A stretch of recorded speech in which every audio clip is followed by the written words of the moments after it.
and my kids have been there for over an year right now. And children are friends. It doesn't matter where they come from.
Nosotros estamos en una zona netamente selvática. La línea de adyacencia va desde el norte hasta el sur, va desde Modesto Méndez hasta Aguas Turbias, tanto en el norte como en el sur. Esta línea tiene 215 kilómetros de extensión.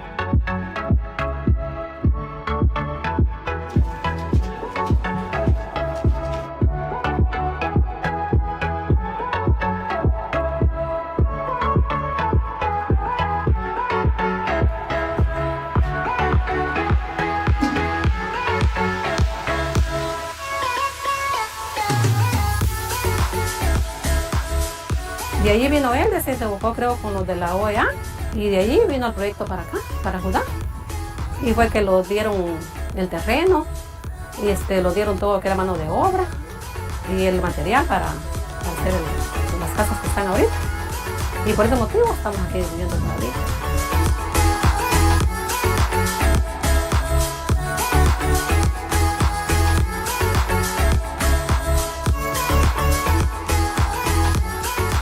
La misión continúa trabajando en la implementación de medidas de fomento de la confianza mientras aguarda el resultado del reclamo que está atendiendo la Corte Internacional de Justicia por la disputa marítima, territorial e insular.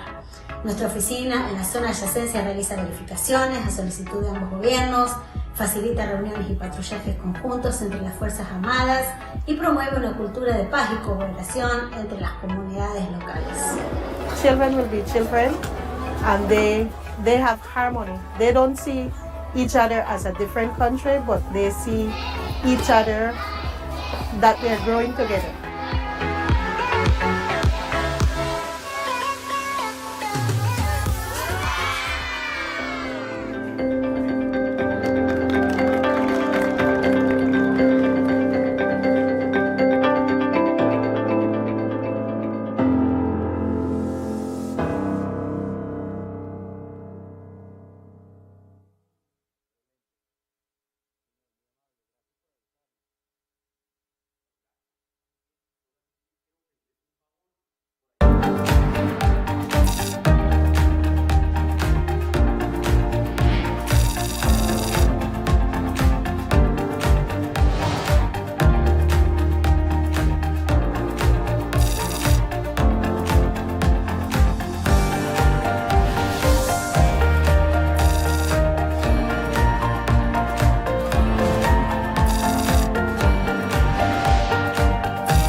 organización es el guardián regional en defensa de la democracia, la libertad y los derechos humanos.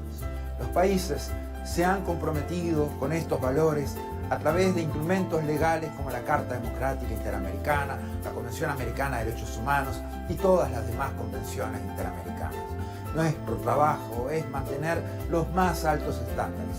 Debemos ser objetivos, analizar los hechos, denunciar cuando veamos corrupción, inequidad o amenazas a la libertad. En esos casos no podemos ser neutrales.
More than 100 years since the inauguration of this building, the OAS headquarters, our institution still brings together the peoples of the Americas to address our responsibilities as a partnership of nations.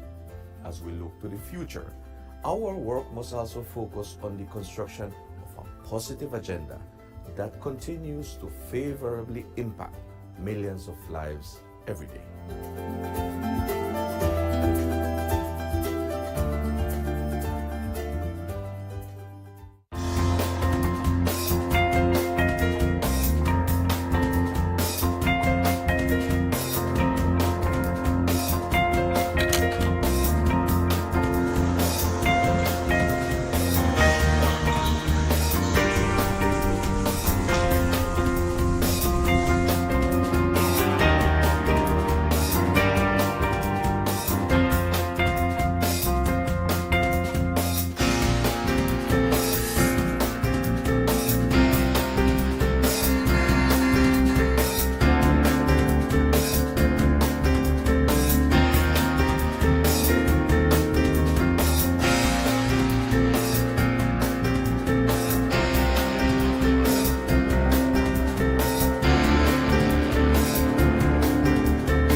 The COVID-19 pandemic brought unprecedented challenges to our member states and the people we serve. In response, the OAS Secretariat for Integral Development adopted a three-pronged approach by 1. Adjusting our portfolio of existing projects, 2. Exploring new projects to meet emerging needs, and 3. Expanding multi-sectoral partnerships. The results achieved in 2020 demonstrate the resilience of our member states and the commitment of the OAS SETI to work with member states and partners towards our common goals in the development of our region. Our Network on Competitiveness launched the COVID-19 Ideas Accelerator, sharing 250 tools, health solutions, responses, and recovery plans. The Network for Labor Administration published a portfolio of responses from ministries of labor to COVID-19, sharing over 420 measures taken to protect workers, employment, and income. Likewise, the Inter-American Teacher Education Network series, Teaching STEM in Quarantine, provided 117,000 teachers with key tools to continue advancing STEM education during the pandemic. Through its network and platforms, the Inter-American Committee on Ports promoted international and national best practices, guidelines, protocols, and recommendations on COVID-19 safety measures and continuity of logistic operations. Initiatives such as the Education in Times of Change platform allowed us to meet urgent needs by offering timely tools on virtual education and a dedicated space for ministries to share strategies, actions, and solutions. Other programs such as the Row Fund stepped up, providing emergency grants to offset the challenges imposed on our students by the pandemic. SETI's partnerships are adding value to member states in the form of technical assistance, training, and access to tools and services. In partnership with leading private sector institutions, we offered micro, small, and medium enterprises access to online tools and training, increasing their visibility and participation in e-commerce, a key to their survival and growth in the pandemic and post-pandemic era. A new OAS SETI Facebook initiative provided 85,000 MSMEs across the region with capacity building opportunities and WhatsApp business tools to aid response, recovery, and resilience building. The Caribbean Small Business Development Center's program achieved real impact, supporting new businesses, expanding sales, and driving growth. A new network of Caribbean SPDCs will broaden the program's reach. The Inter-American Committee on Tourism, the CTOUR, convened ministerial-level policy dialogue in an urgent response to the impact of the pandemic on the hard-hit tourism and hospitality sectors.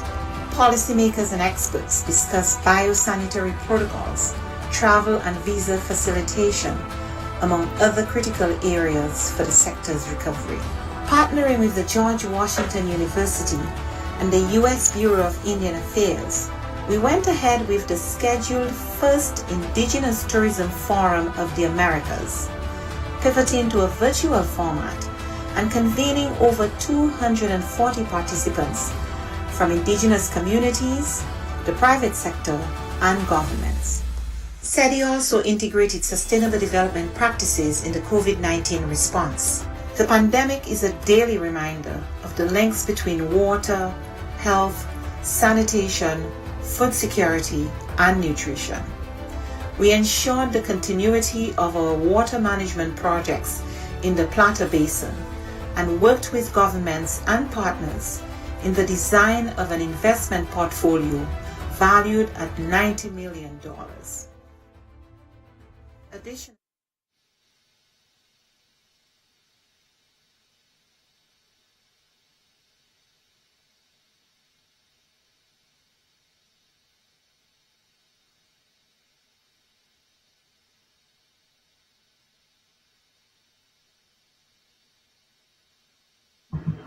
Buenos días, vamos a probar interpretación.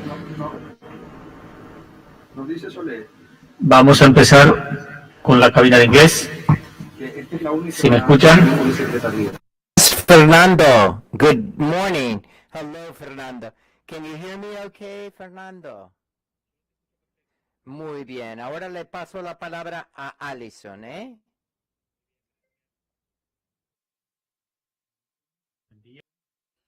Buen día, corazón de melón. This is Allison in the English booth. Can you hear me loudly and clearly? Great. Okay, have a good day.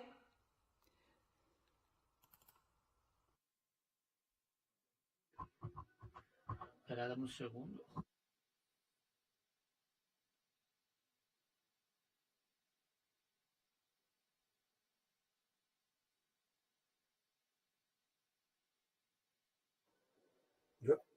No, Fernando se levantó de la mesa. Sí, yo te escucho perfecto. Se escucha muy bien. No, tranquila. Igualmente, tranquila. Dime. Vamos a cancelar un segundo la prueba de intérpretes que soluciona un problema aquí.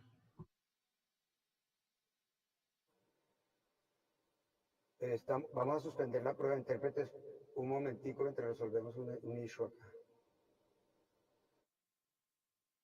Enabling us to be more than the sum of our parts. We can and we must work together. The future of our region depends on it.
Me and my kids have been there for over an year right now.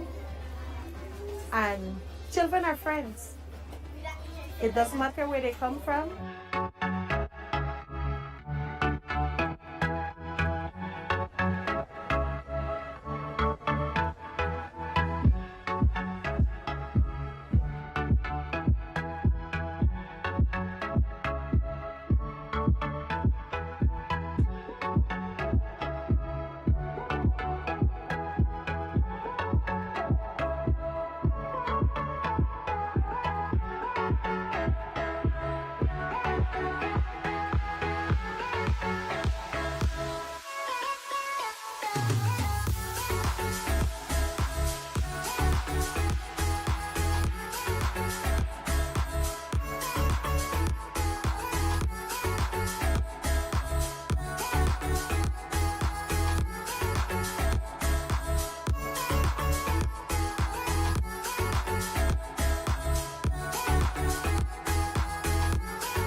Nosotros estamos en una zona netamente selvática. La línea de adyacencia va desde el norte hasta el sur, va desde Modesto Méndez hasta Aguas Turbias, tanto en el norte como en el sur. Esta línea tiene 215 kilómetros de extensión.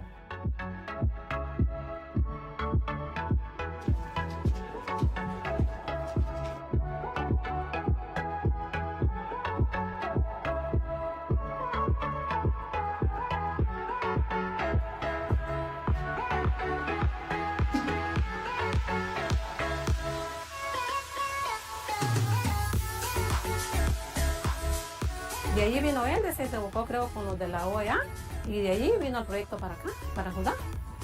Y fue que lo dieron el terreno y lo dieron todo que era mano de obra y el material para hacer las casas que están ahorita. Y por ese motivo estamos aquí viviendo todavía.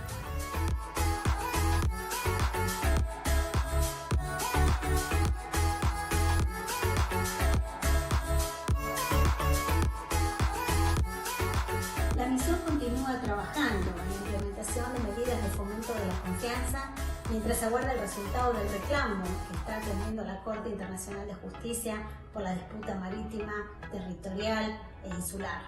Nuestra oficina en la zona adyacencia realiza verificaciones a solicitud de ambos gobiernos, facilita reuniones y patrullajes conjuntos entre las Fuerzas Armadas y promueve una cultura de paz y cooperación entre las comunidades locales. Children will be children, and they have harmony. They don't see each other as a different country, but they see each other that they're growing together.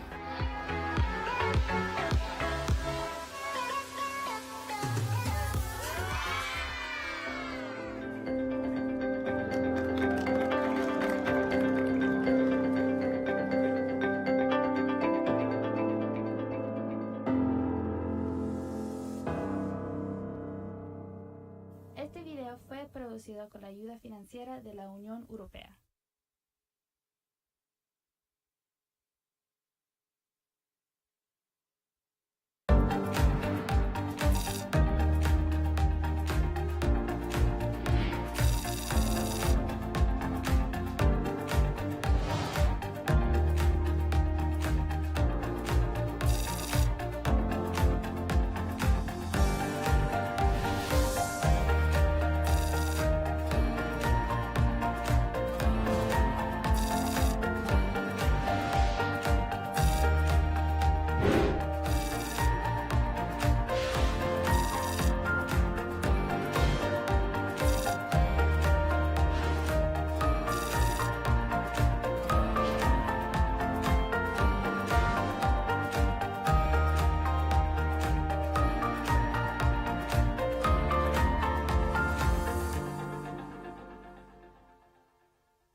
Hoy, esta organización es el guardián regional en defensa de la democracia, la libertad y los derechos humanos.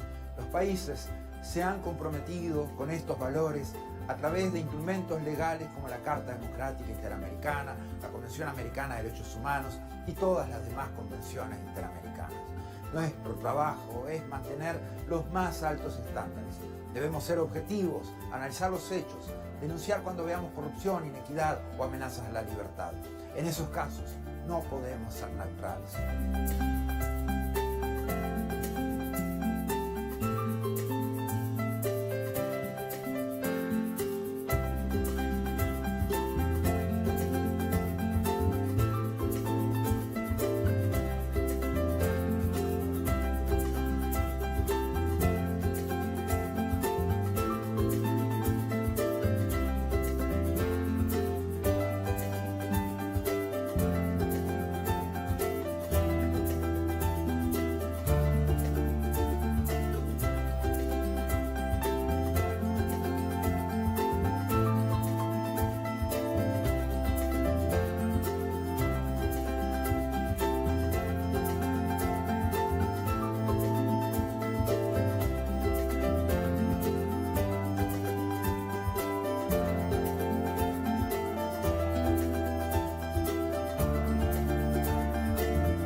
More than 100 years since the inauguration of this building, the OAS headquarters, our institution still brings together the peoples of the Americas to address our responsibilities as a partnership of nations. As we look to the future, our work must also focus on the construction of a positive agenda that continues to favorably impact millions of lives every day.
The COVID-19 pandemic brought unprecedented challenges to all member states and the people we serve. In response, the OAS Secretariat for Integral Development adopted a three-pronged approach by 1. Adjusting our portfolio of existing projects, 2. Exploring new projects to meet emerging needs, and 3. Expanding multi-sectoral partnerships. The results achieved in 2020 demonstrate the resilience of our member states and the commitment of the OAS SETI to work with member states and partners towards our common goals in the development of our region. Our Network on Competitiveness launched the COVID-19 Ideas Accelerator, sharing 250 tools, health solutions, responses, and recovery plans. The Network for Labor Administration published a portfolio of responses from ministries of labor to COVID-19, sharing over 420 measures taken to protect workers, employment, and income. Likewise, the Inter-American Teacher Education Network series, Teaching STEM in Quarantine, provided 117,000 teachers with key tools to continue advancing STEM education during the pandemic.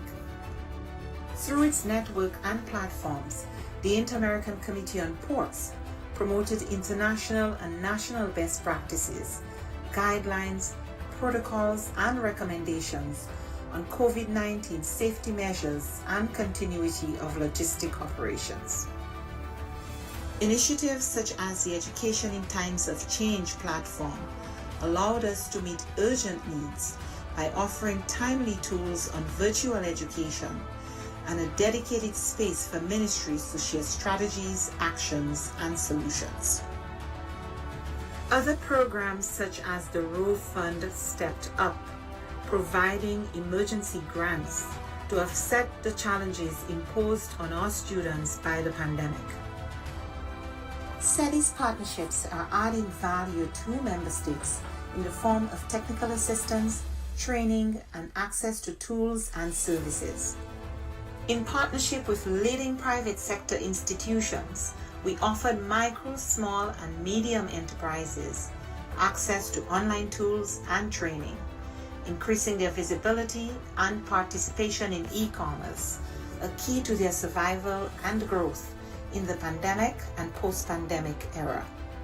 A new OAS SETI Facebook initiative provided 85,000 MSMEs across the region with capacity building opportunities and WhatsApp business tools to aid response, recovery, and resilience building.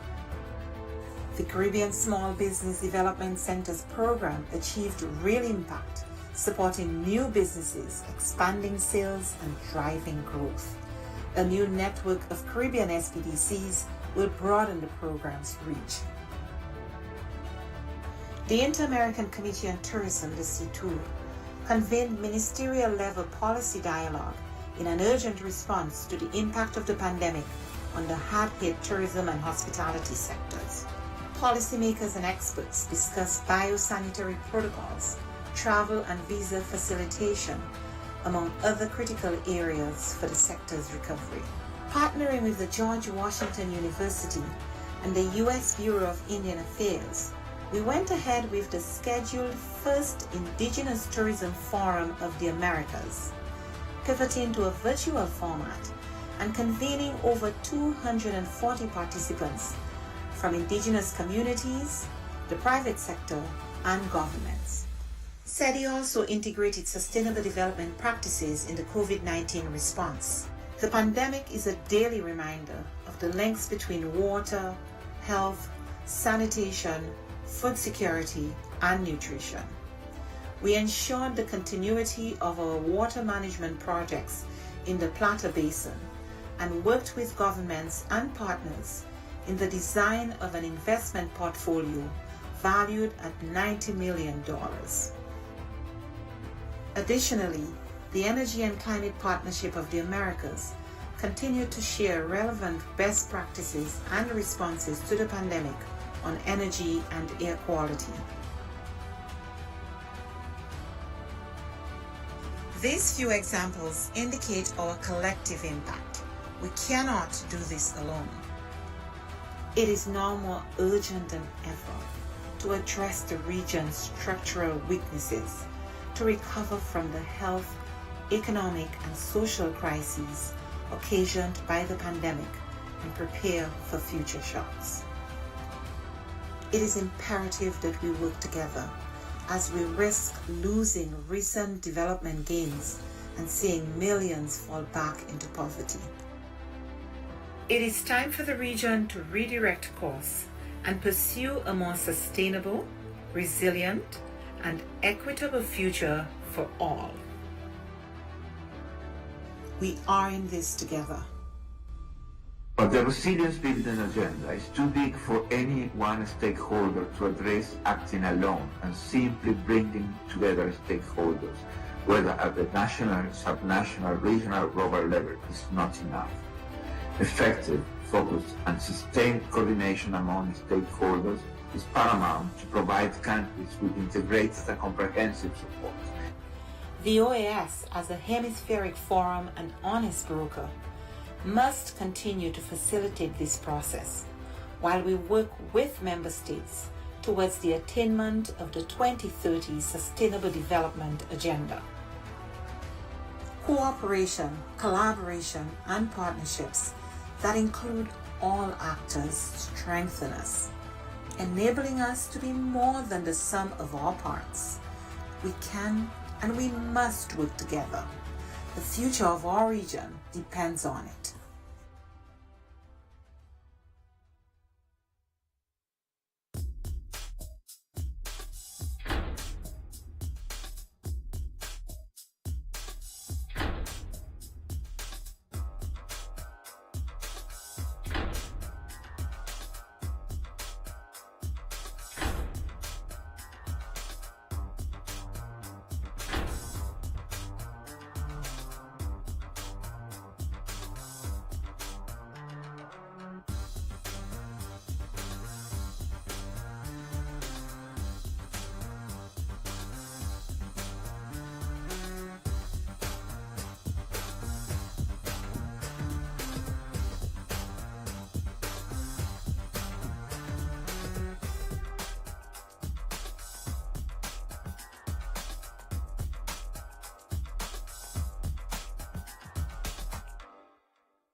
Me and my kids have been there for over an year right now. And children are friends. It doesn't matter where they come from.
nosotros estamos en una zona netamente selvática. La línea de adyacencia va desde el norte hasta el sur, va desde Modesto Méndez hasta Aguas Turbias, tanto en el norte como en el sur. Esta línea hasta Aguas Turbias, tanto en el norte como en el sur. Esta línea tiene 215 kilómetros de extensión.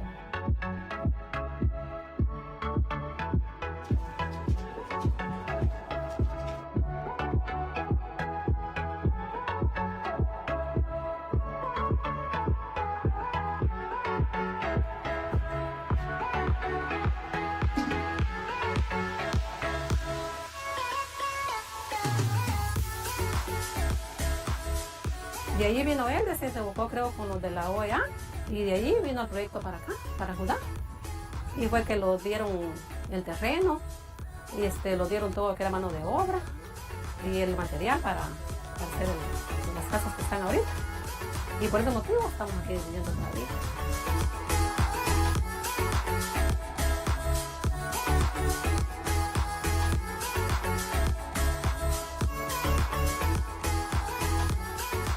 La misión continúa trabajando con la implementación de medidas de fomento de la confianza mientras se aguarda el resultado del reclamo que está atendiendo la Corte Internacional de Justicia por la disputa marítima, territorial e insular.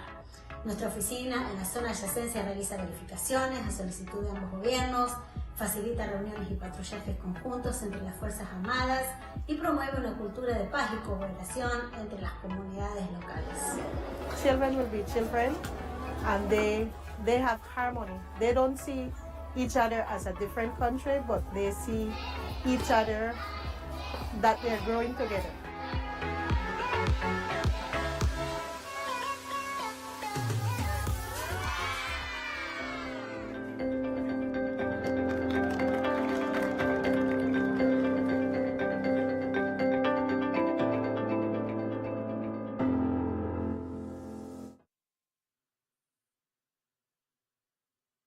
Welcome to the fifth meeting of the Inter-American Council for Integral Development, CIDI.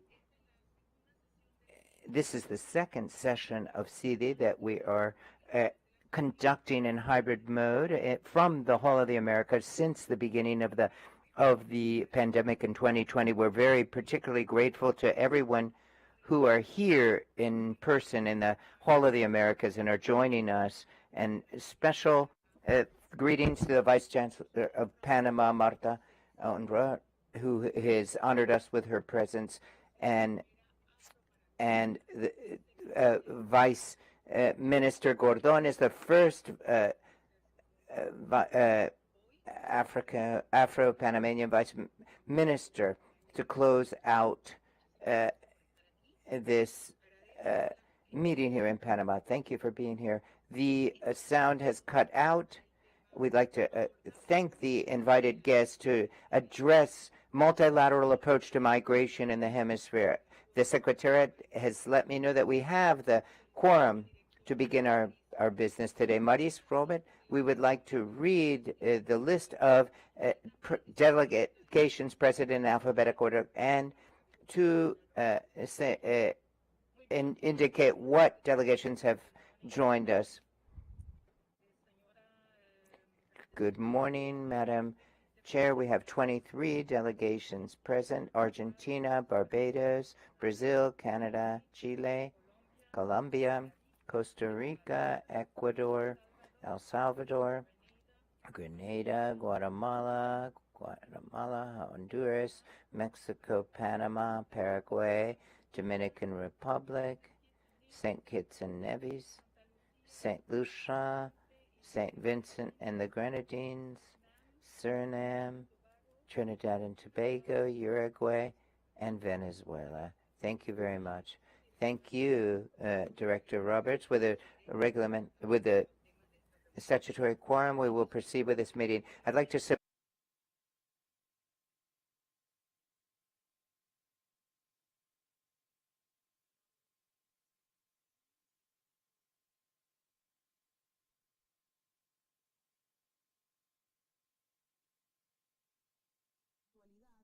La migración internacional displacement are one of the major issues on the international agenda, as well as the national dynamics of states. By the end of 2020, the UN estimated that there were approximately 280 million international migrants throughout the world. Our region is not any different. We have millions of international migrants live in the Americas, and only in 2020, 4.8 million new displaced persons were counted in the region.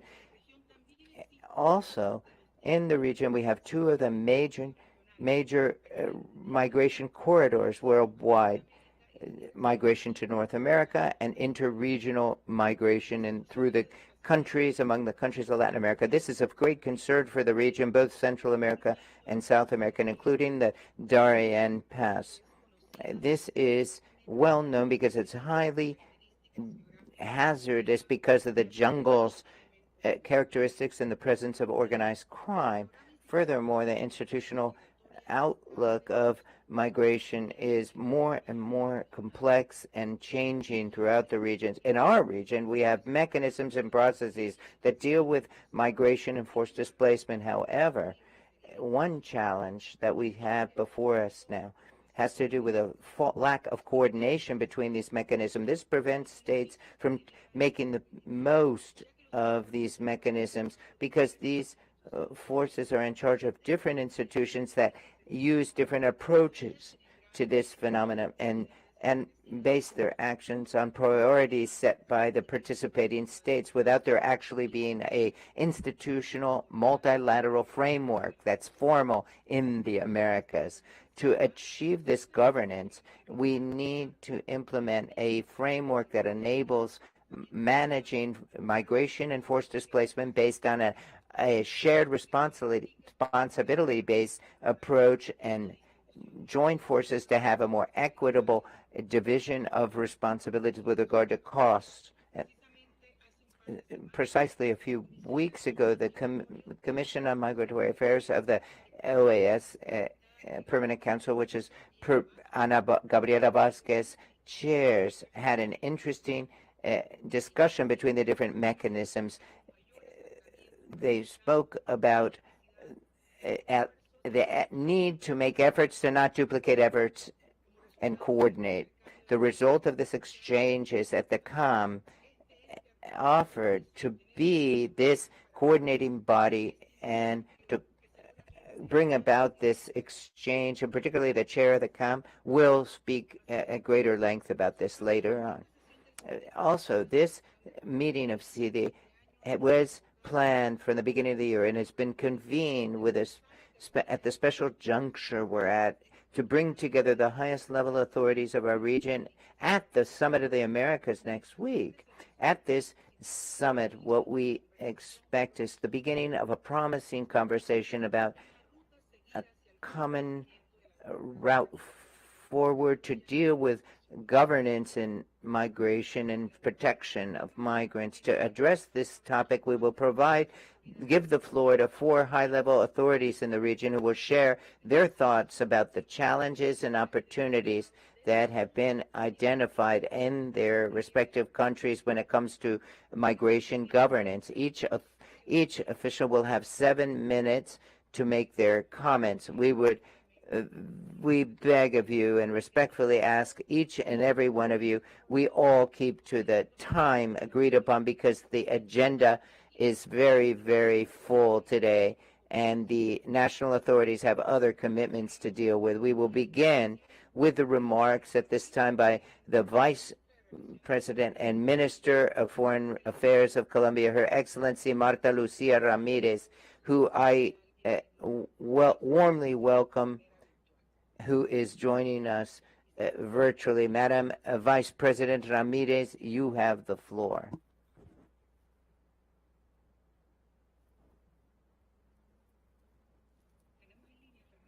Do we have her online? Madam Vice President, would you ask for the floor at this time?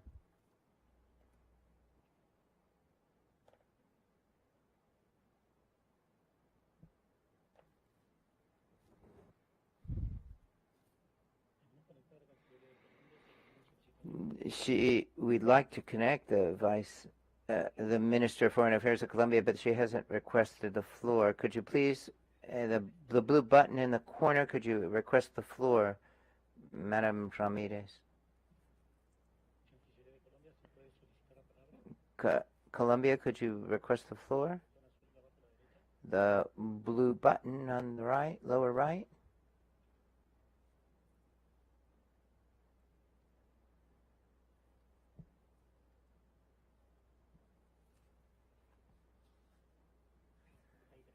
Now we have her.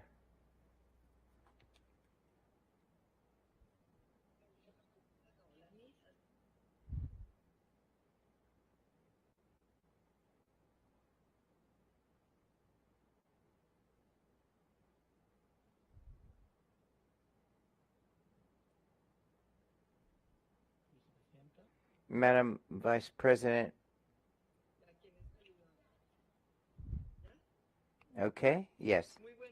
Good morning. I'd like to greet everyone who has joined us, especially a warm welcome to Eduardo Ureda, the Minister of Foreign Relations of Honduras, the Minister of Panama, Maria del Carmen Roquever, the Chair of the Inter-American Council for Integral Development, Ambassador from Colombia of the before the OAS, Dr. Alejandro Ordóñez, the Director of Cooperation of our Ministry of Foreign Relations, Álvaro Calderón, and everyone who are here at the Office of Ministry of Foreign Affairs, and ambassadors who are joining us from the different delegations, and everyone else in the audience and joining us, members of the Secretariat. Good morning to all of you. As we all know, Latin America and the Caribbean are confronting a migration movement that is unprecedented, and it's been further exacerbated by the dictatorship in Venezuela, which didn't only destroy independent branches of government, but submitted the Venezuela people to poverty, ignominy, and there's a lack of opportunity. There's no private initiative in that country, and we have so many Venezuelans that every day desperately seek to leave and do leave Venezuela, seeking refuge where they can find stability and opportunity to raise their families. As a region, we have a challenge to respond to this Venezuelan migration, which unfortunately today is beginning to be found in other countries of the hemisphere.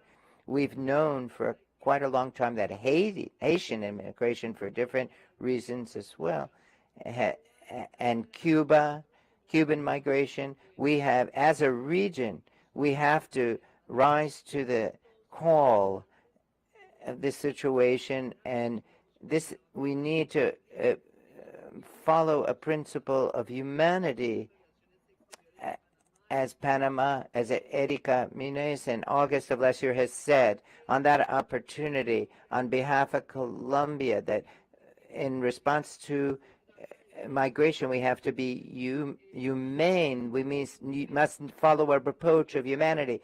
These people are defenseless. They are only seeking stability for themselves and their families, and that's why we must take an approach of humanity. And so the states of the entire hemisphere are subject to this difficult circumstances as a result of the pandemic and the economic destruction, as a result of the pandemic, and also as a result of the war of Russia against Ukraine.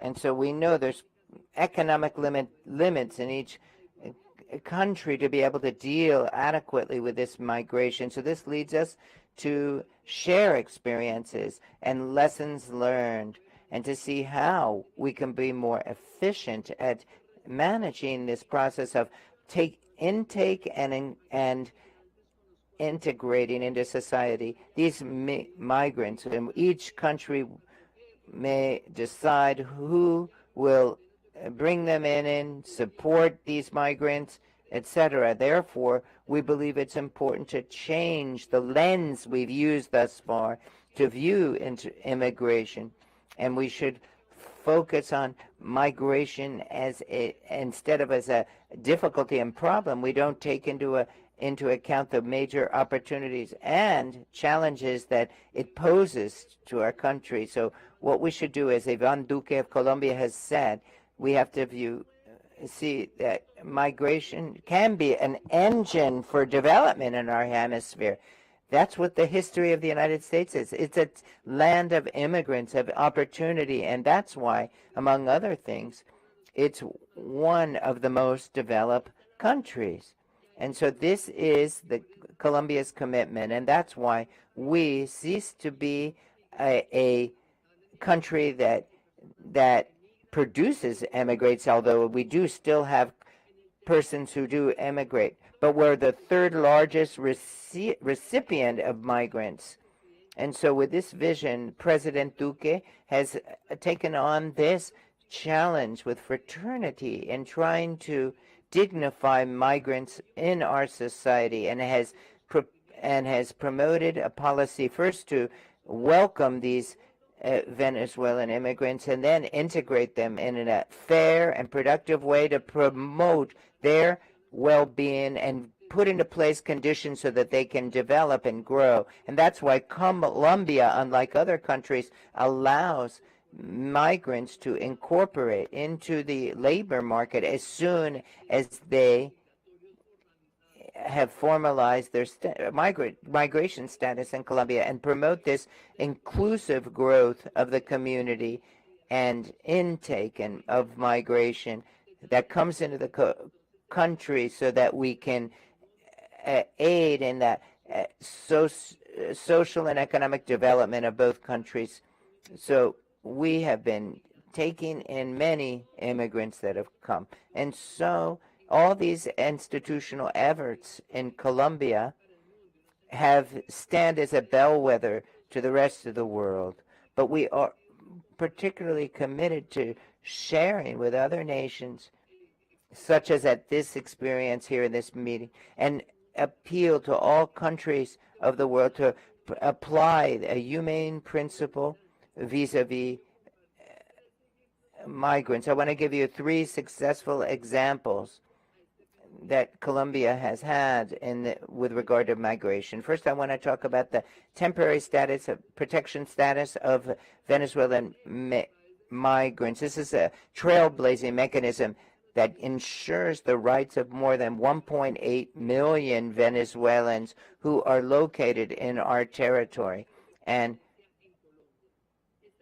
this mechanism has been facilitating access to social goods and services such as health care, education, the possibility to have a job, as I mentioned earlier, as from the moment they become formalized in the system, to be formal workers and to have rights, and to avoid that any abuses that any worker is protected from take place. And secondly, this status serves to create a registry for formal ID to detect people, and provides a special vulnerable status to them out of need. In First Children, there was a legal and policy decision to grant nationality to children of Venezuelan parents who are born in Colombia, precisely to protect them and provide them from the moment they are born Colombian nationality, to prevent this statelessness, which is an inhuman status. Colombia has thus promoted this policy to provide citizenship to Venezuelan children born in the country. More than 70,000 children have received this status since 2015. And lastly, on August 4th last year, we enacted a immigration law unifying all the regulations that bring together different aspects of migration and establishing new guidelines for management thereof. This is a law that's focused on the migrant population and includes Colombians abroad, those who have returned, and foreigners under a human rights approach. We have taken giant steps to have socioeconomic inclusion for our Venezuelan brothers and sisters, but we still have many challenges. Because of the different circumstances we face, they're all very difficult. But this should not undermine the commitment we've taken on to show solidarity in this situation. As a region, we should make a greater effort to unite and strengthen the commitment of the international community so that we can provide continuity to our actions. We trust that the international community will not forget the difficult situation of Venezuelan migrants and the countries that generously have welcomed them. As Colombia has expressed on different occasions, it's inexplicable that while Syrian migrants have received nearly 10 times the support and cooperation that are received by Venezuelan migrants, today we see that the income for Ukrainian migrants are much higher than Syrian migrants receive. And so wherever they're from, all the persons deserve this commitment. But these are people that have practically the same needs. All have to eat 3 times a day. All needs a place to sleep. All need to dress, health care, and education for their children.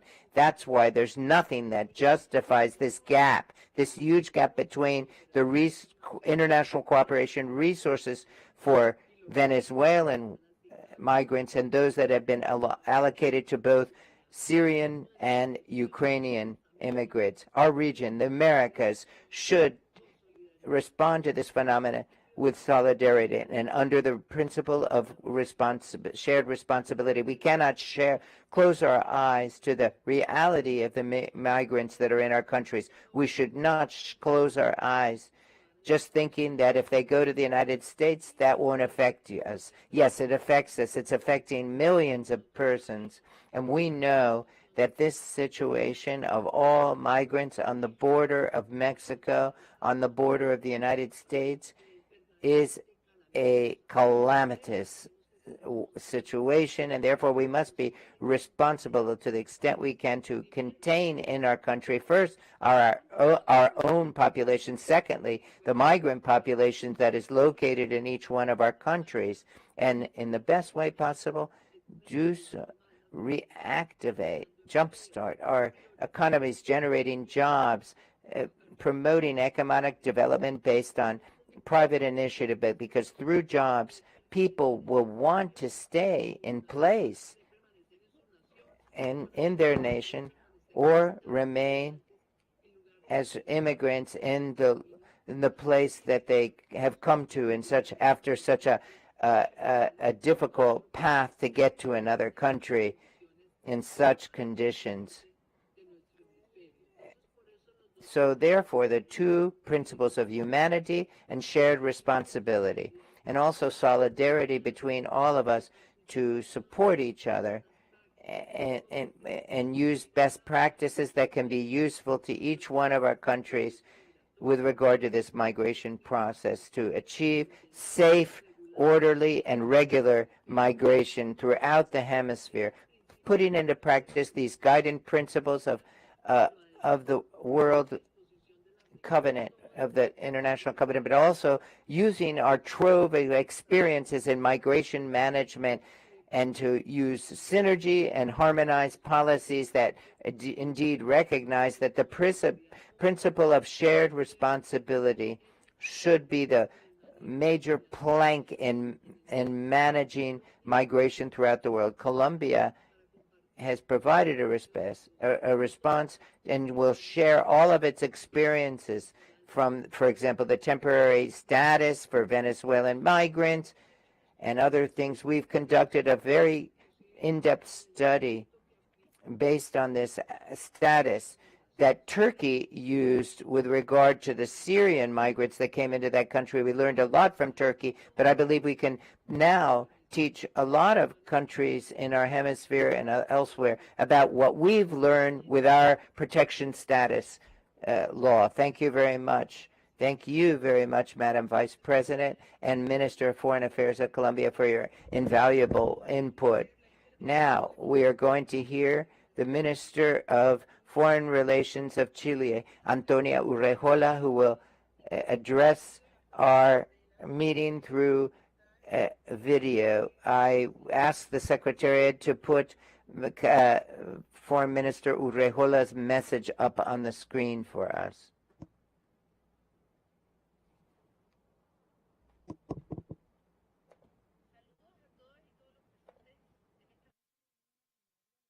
Americano para el desarrollo integral de la Organización de los Estados Americanos. Como Chile, el título de esta sesión, Abordaje multilateral. The title of this meeting of the Inter-American Council of Integral Development is a very deep-seated problem so that we can make progress in settlement and as we move together regionally when it comes to migration management.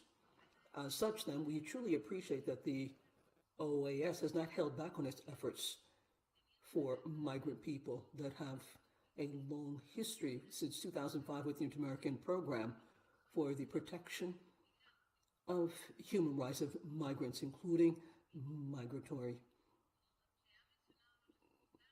people and their families. Looking at the President's program, we move towards international solidarity, strengthening regional cooperation as well as international cooperation, the defense, protection, and promotion of human rights, as well as shared responsibility and a consolidation of multilateral pillars. In the last few years, we have reformed a new paradigm of migration in the region. And for a couple of decades, we've had migration into this region. In the last few years, this has become a intra-regional migration in and out, senders and recipients. Within this framework, and given the challenges, we have used the World Pact's principles as a starting place to draft and implement public policies on migration. These can be applied as guiding principles for an integral system of human movement. This has been taken as a basis for the migratory policies, which is a balance between the rights of states, respects, guarantees, and protection of rights of migrant people. Even according to these guidelines, we have understood that there are challenges that crop up in these migratory flows. We have to work together. We can't do it alone. We have to find harmonized solutions that are fair, both for the migrants as well as for the recipient communities. This understanding has led us to work steadfastly in the migratory fora as a advisory forum for development and migration, looking at strengthening coordination of public policies for migration, participation of civil society, and international regional cooperation. Given that scenario, then, we have shared the responsibility of the pro temp chairmanship under migration, cooperation, and integration towards a regional migratory agenda. That is our saying, our motto. Chile has undergirded the multilateral discourse, given the regional challenges when it comes to migration. This also has been seen in the exercise at the 5th meeting on migration of Latin American and Caribbean communities, CELAC, thus organizing the 6th technical international meeting on Venezuelan citizens in the region. This is the Quito project. As was said, we would like to make strides in designing and establishing a regional migratory policy so that states have together and move ahead with shared responsibility undergirded by human rights. According to this policy, then, we have to have a humane approach to respect the rights of all migrants through their entire migratory process. A pillar that moves ahead in regularizing migrants. This calls for social cohesion, which underscores the importance of local governments and the recipient countries. Regional cooperation pillar is also important to strengthen the regional advisory fora, international approach, which also looks towards multilateralism based on mutual cooperation and responsibility. This should be in keeping with the general needs of institutions and migratory policies that define and understand immigrants as actors with rights. And that is in keeping with the international guidelines for management. We have to work on a policy that allows for the integration of migrants to the recipient countries so that there is social cohesion and stability, a standard which is undergirded by human rights and democracy, which is established in international instruments ratified by many countries and which are in force. And as such, then, we have to move towards institutionality based on intersectionality, including local governments, with citizens' active participation with a view to improving efficiency, legitimacy, and receptivity when it comes to drafting public policies. With all of these points, then we feel that we can establish the framework for international migrant management and regional governance, which is organized, safe, regular, and responsible. This is from the standpoint of human rights and people and the efforts that they make. Thank you very much. We truly appreciate the comments from the Minister of Foreign Affairs of Chile, and particularly Mr. Arena, who represents that country. That said, I'd like to give the floor to the Secretary of Foreign Affairs and International Cooperation of Honduras, Mr. Eduardo Enrique Reina, who is with us from Tegucigalpa online. Can we connect the minister then?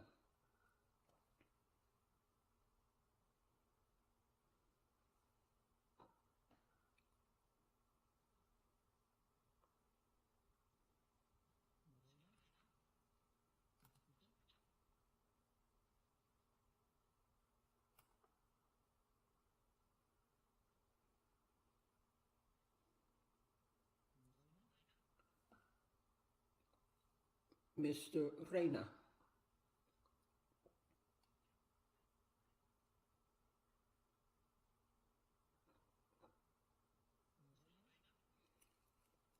Mr. Reina, are you there?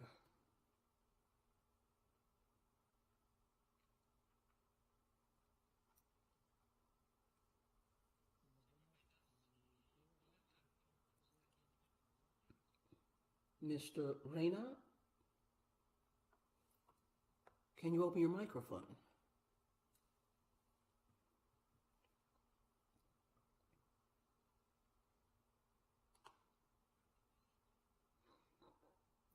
Fernand, I believe he's online.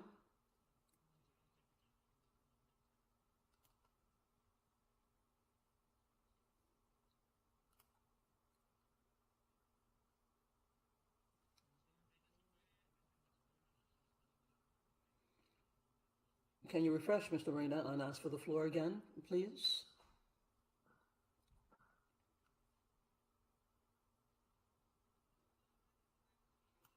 No, I don't see him online anymore. Well, once we iron out this technical problem,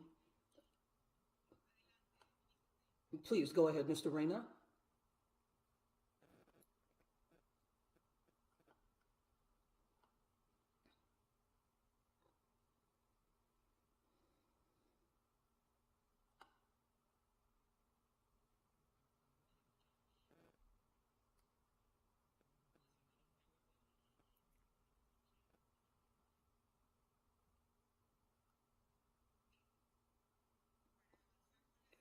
Just so that we can move on with our meeting this morning, and whilst we work to iron out these technical problems, do we have it?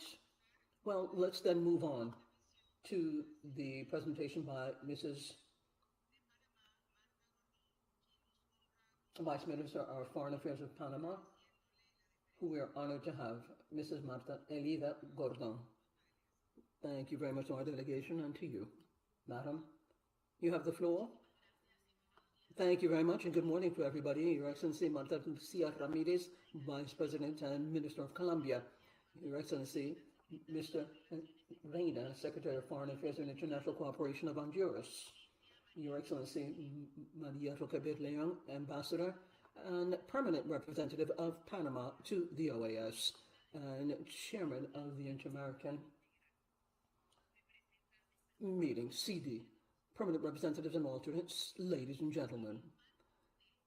Within the framework of the Forum looking at International Migration, FEMI, the United Nations framework in New York, the Republic of Panama, alongside the process of national consultations to evaluate the strides and challenges made in the fifth implementation of the World Pact for a safe, orderly, and regular migration. In these consultations, we looked at principles that are part of the pact, which Panama is the host of. Nonetheless, I would like to particularly focus on the pan-social focus, which allowed us to hear other stakeholders, such as international organizations, NGOs, private enterprise, migrant associations, and other groups who helped us to identify the strengths and weaknesses of our migratory management style. I'd like to thank everybody for their geographic position. Panama has always been a recipient country, a destination country, a multicultural country as well, where everyone is well received, and together we work so that we can have a better future. Since 2010, Panama has regularized more than 355,000 people via various mechanisms that govern migration, be they regular or special, everything with a view to having access to well-remunerated, well-paid work in conditions that nationals enjoy. This has impacted migration in Panamanian society. This figure represents almost 10% of our population. Let me repeat that. It represents almost 10% of our total population. We would also have to add to that those who are still in the informal sector. This makes us then one of the countries with the greatest open door of per capita people in the continent. Vaccines, education, and other kinds of social coverage. Social umbrellas are not discriminated by the migratory statute. All children of foreigners who are born in Panama get automatically Panamanian nationality, which allows us to minimize the risk that was quite rightly put by the Vice Minister of Colombia when it comes to statelessness.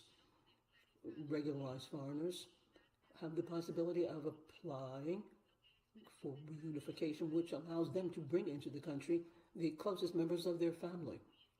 Today, Panamanians live alongside Venezuelans, Colombians, Nicaraguans, Peruvians, Chinese, Indians from India, in addition to other nationalities, and they are a very important, integral part of our community.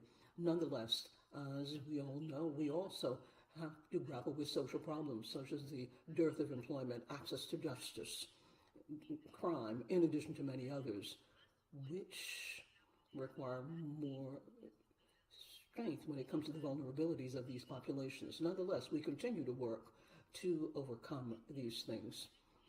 For 13 years now, since 13 years, the hemisphere is immersed in an unprecedented flow of migrants. In 2021, over the Colombian border with our country, we had more than 133,000 migrants come in. And for this year, the figure is going to be even more. Now, as far as 2022, we've recorded an income of more than 30,000 migrants, which represents an increase of 104% compared to the same period last year, 2021. These migrants come into Panama, crossing the Darien Straits until they get to one of the various receiving communities, the population of which mostly goes above 200 people. All of these communities, they're very close to their own ancestral customs and have to deal with infrastructure, but they're highly motivated and they work closely together. The conditions in which these migrants come to is increasingly precarious with all kinds of needs after going through a very tiring route where they have to disembark in the south of the continent to go through the jungle. And in the best of cases, they go through all of these hardships until they get to Panama. With respect for human rights and humane approach, and given the scope of the challenges this situation, unprecedented in its nature, we have to offer multi-sectoral assistance. We have coordinated with international organizations and civil society organizations as well, so that we can offer free health coverage, medicines, meals, protection, shelter, and people with disabilities who also enjoy these things. Venezuelans, Haitians, Cubans. We have to add Senegalese, Bangladeshis, Colombians, Ecuadorians, Bangladeshis, just to mention a few. Everybody goes from the south of the continent, starting in Panama, to get to the northern part of the continent. Now, 1 in every 5 migrants is under 18 years of age. We believe that this situation is alarming because no human being, much less a minor, should be exposed to the risks and dangers in irregular migration. This phenomenon, it has to be looked at in the country of destination as well. Nonetheless, we have decided to act very responsibly with a humanitarian approach, but we can't do it all. We need help so that we can grapple with the increasingly demanding needs that migrants have. Migration, irregular migration that riddles our continent, is increasingly more complex, and it requires from all of us an integral, responsible response with the efficacious participation with the countries of origin, those countries of destination and transit that are represented all here. Since 2021, and more specifically in the ministerial meeting of August this year, convened by Panama, in which ministers and high authorities from 11 governments participated, we have appealed for a political dialogue so that we can take very strident action, so that we can work together with the mixed migratory flows using a humanitarian approach and a shared responsibility approach. We have focused on unified measures, focusing on the weaknesses in these communities so that we can de-incentivize migration, but we have banked on information and have tried to look at also trafficking in persons. In the ministerial meeting, we looked at this last April when we broached migration, this time looking at 32 delegations from different countries, international organizations, and development banks. We prize the technical information and organizations like CCSM and CSR, which we hope to get together with in Panama when we have the regional meeting, so that we can continue to consolidate the political dialogue with a view to achieving shared objectives or shared goals. Our activities represent regional strides to focus on this migratory phenomenon. And in order to stick to that, we have to have regional dialogue to regional action so that we can establish migratory policies that are consistent, coherent, based on respect for human rights, and mechanisms that are coordinated and exchange of information so that we can strengthen safety with a humanitarian response for the migrant population. I would like to reiterate in closing the importance of the regional arena and the international fora, such as this one, which allow us on a high level and technically to broach and grapple with the common challenges that we have when it comes to migration. Similarly, from Panama's side, we will continue to exchange experiences and best practices so that migration is incorporated into the national development of all peoples. This will give us a chance to, together, achieve, in compliance with sustainable development goals, a migration as a driver of change for the economies of all of our peoples. Thank you very much. Thank you very much, Vice Minister of Foreign Affairs, and thank you very much for commenting on all of the very important contributions that are necessary to make strides. Now, let us see if we have ironed out our technical snafus so that we can receive Minister Reina from Honduras. Minister, you have the floor.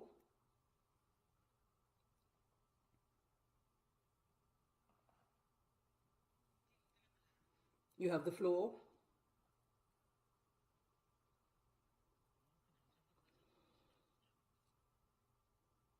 We can't hear anything. It says the tech angel. Minister, we don't see you. Can you turn your camera on, please? Can we get the camera up and running, Fernando?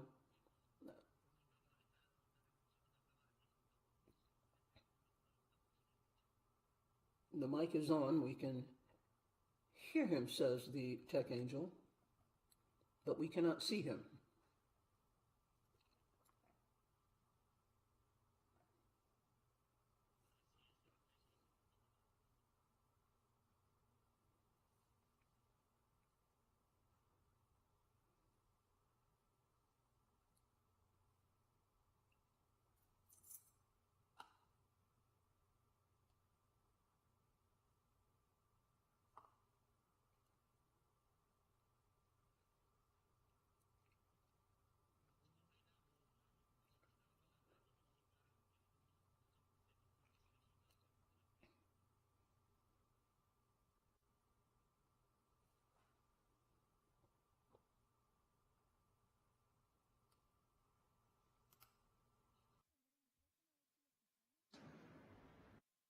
If we can't see him, can we just listen to him then? Asks the chair.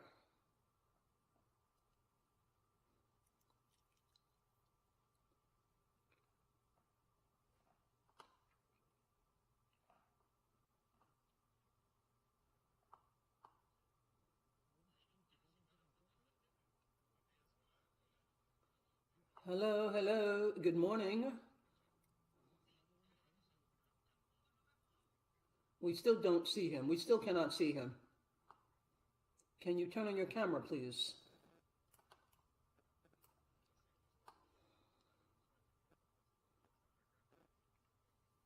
There's no problem if I can't turn on the camera, but I do have my mic on.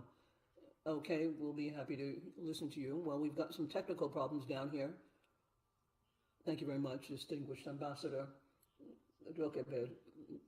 We are truly grateful for this meeting, for the regular meeting of the Inter-American Council for Integral Development on the topic of multilateral approach to the migration crisis in the hemisphere for Honduras. It's a pleasure to be here with you, and we understand that the migration phenomenon is linked to a host of different impacts that are political, social, economic in nature, and other kinds as well, such as natural disasters. The migration problem has increased over the course of time, and it has been very difficult for many governments and states to grapple with it, given the problems that we normally have to deal with in our countries.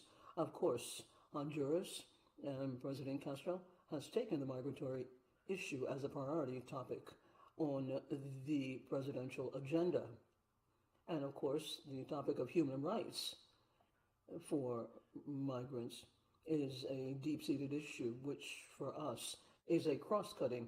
We have to treat people who migrate with dignity, both those who go through Honduras as a transit route or those who unfortunately are in the country without other opportunities. In Honduras, we are very concerned in terms of the role of public policy with regards to migration management, in as much as there are a lot of inconsistencies. We have to work hand in hand across the board so that we can come up with some common points, and I think that this is the concern that we all have. Migration that can be received with the necessary means, with the structures for development, so that we can look at this from the regional standpoint. In the last decade, we have had actions to contain violence and other social phenomena in our country. We are up against a government that is dealing with a lot of different social problems, and this is one of the causes that leads to migration. Looking at the implementation of the frameworks and the institutional weakness, this is another driving force behind it. And there's a very deep-seated situation, such as natural disasters, hurricanes, and other things as well. We have also had to deal with COVID that has led to a hard-hit business and other areas in our country. Now, in the specific case of natural disasters, well, in Honduras, in the last few years, we had more than $20 million in losses. So that we really have to see that in the last decade, we haven't looked at this adequately. Migratory flows are tremendous, and we are looking at this, the President Castro is looking at this in the medium and long term. First, we have to look at the most vulnerable populations, looking at institutional weaknesses and the loss of effectiveness. And here we have to work hand in hand in fora like the one we're having today, with the support that we have bilaterally with other friendly countries, of course, the destination countries. These are the ones that lead us when it comes to dealing with our own migrants who jump borders so that they can end up in other countries because there are greater opportunities. We also have to work hand in hand with countries, Nicaragua, Guatemala, El Salvador, Mexico, the United States, Canada, and Spain, just to mention a couple of examples that receive many of our migrants to a large extent. Now, the migratory issue is also, because of a lot of internal and external factors, is something we have to look at. We are a transit country.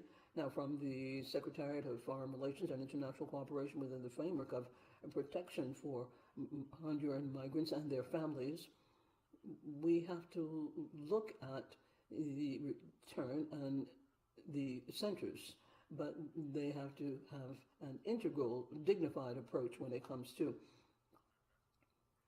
the way they are protected.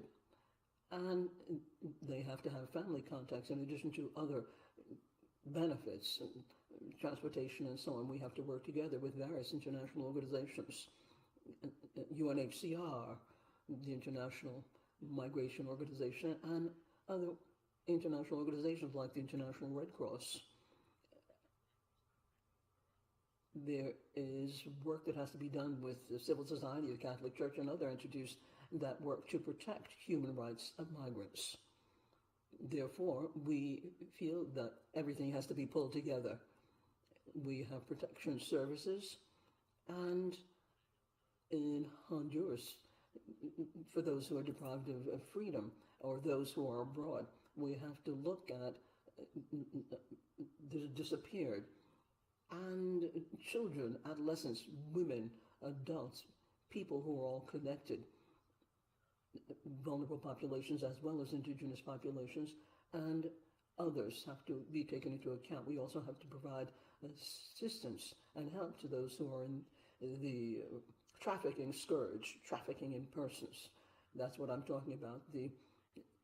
Within the framework of the law for migration, we feel that there is a shared responsibility and a humane aspect for all states. And when it comes to looking at regularizing migration, we have to look at institutional means and international protection and analysis of vulnerability and characterize the migrant population with attention to human assistance and legal medical services that can help people in migration.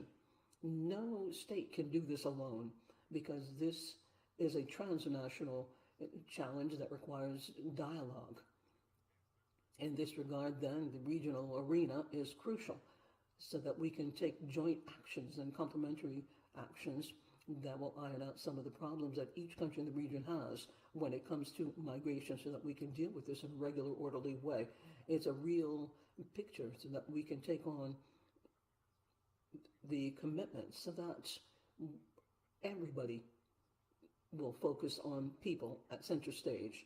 And here we have to look at not only bilateral agreements, but also the ones that we undertake with other friendly countries. We have to have organized or orderly migration, and as such then, we have to look at real implementation that we have in the recommendations for programs that look at development and migration and the link thereof. Agenda 2030 for Sustainable Development is a guiding principle. This recognizes that sustainable development and migration are interdependent issues and linked. We have to look at strengthening multilateralism from the pro-temp president's standpoint. We have to promote regional dialogue through the working group and a political framework for regional mechanisms that come into play. We have to particularly emphasize economic inclusion of people that have been displaced and provide greater opportunities and work with local governments as well as the central government. In this case, then, we truly appreciate this opportunity, and we believe, in the words of the Vice President Minister of Foreign Affairs of Colombia, that we have to look at an all-encompassing approach that supports countries that have a lot of ravages given the war in Ukraine and Syria. Our countries also have a lot of problems when it comes to migration, and we don't have the wherewithal to deal with all of the national problems that our immigrant population has to confront as well when it comes to flows of people from other countries. We are a route for migration. We have more than 60 nationalities that come through. So we have to broach this topic with a humane approach and with solidarity.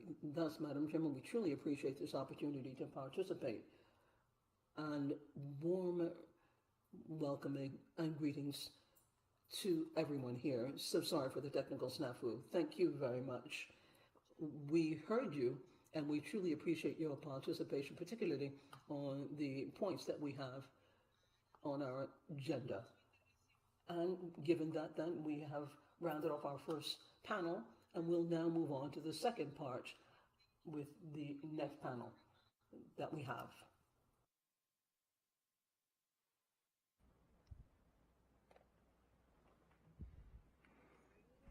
I would like to greet the panel members who have joined us this morning, both in person and virtually. I wanted to remind you that the remarks should be 5 minutes each. We will begin with Mr. Ricardo Martins Rizo, the head of the Division of Nations 3 in the Ministry of Foreign Affairs and of the Council of the Brazilian National Commission for UNESCO and focal point of the pro-tempore chairmanship of the Quito process. Mr. Rizo, you have the floor.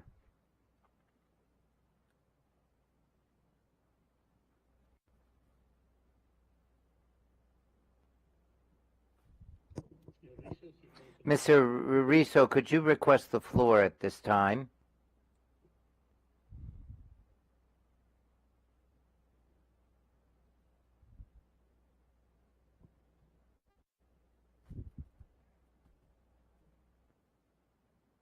Test, yeah.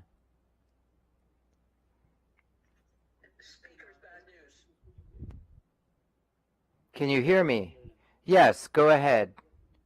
I would like to take the floor, and I thank you for the invitation to Ambassador Maria del Carmen Roqueber for the floor, And I would like to take the floor in Portuguese, if you would not mind, since we have interpretation. Right? Yes, go right ahead. Thank you very much. I wanted to thank all the countries that make up this process. Brazil is the pro tempore chair of the Quito process and has coordinating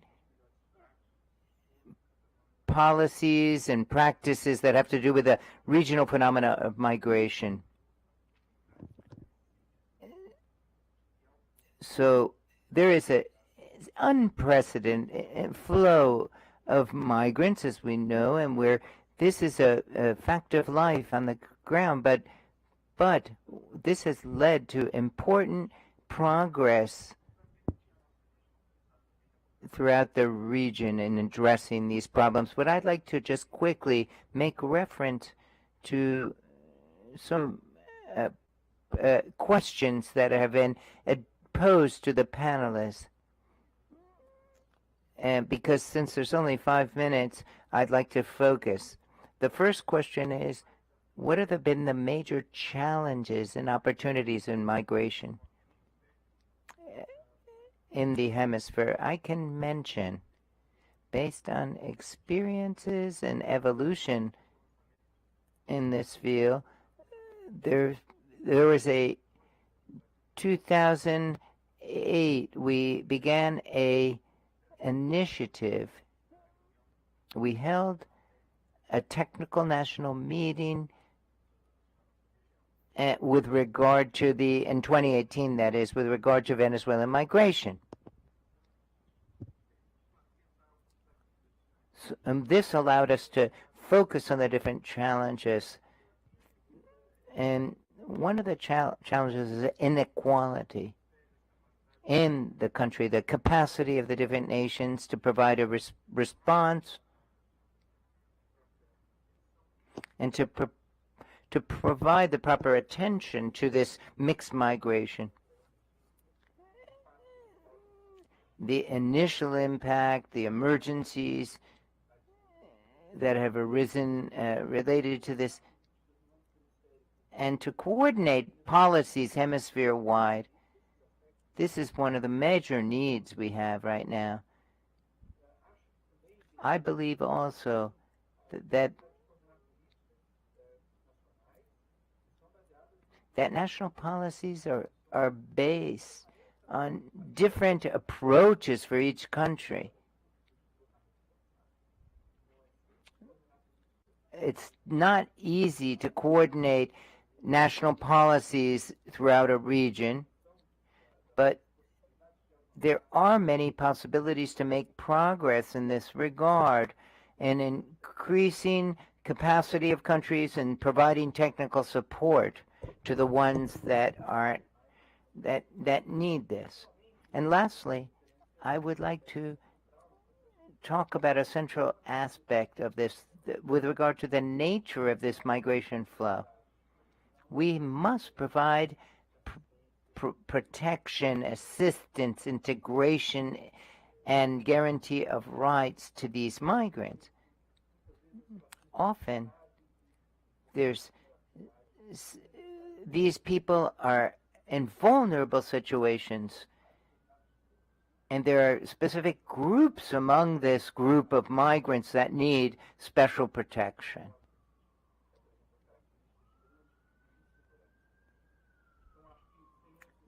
So, these challenges, no question.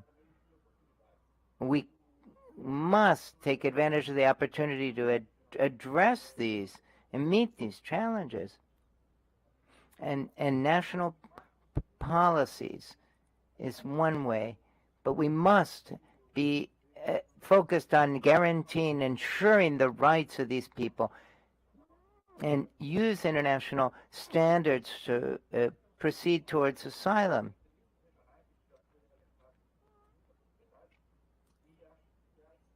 There has been emphasis on regional efforts, but there must be greater coordination throughout the region. I believe also that each mechanism can provide technical support to different nations.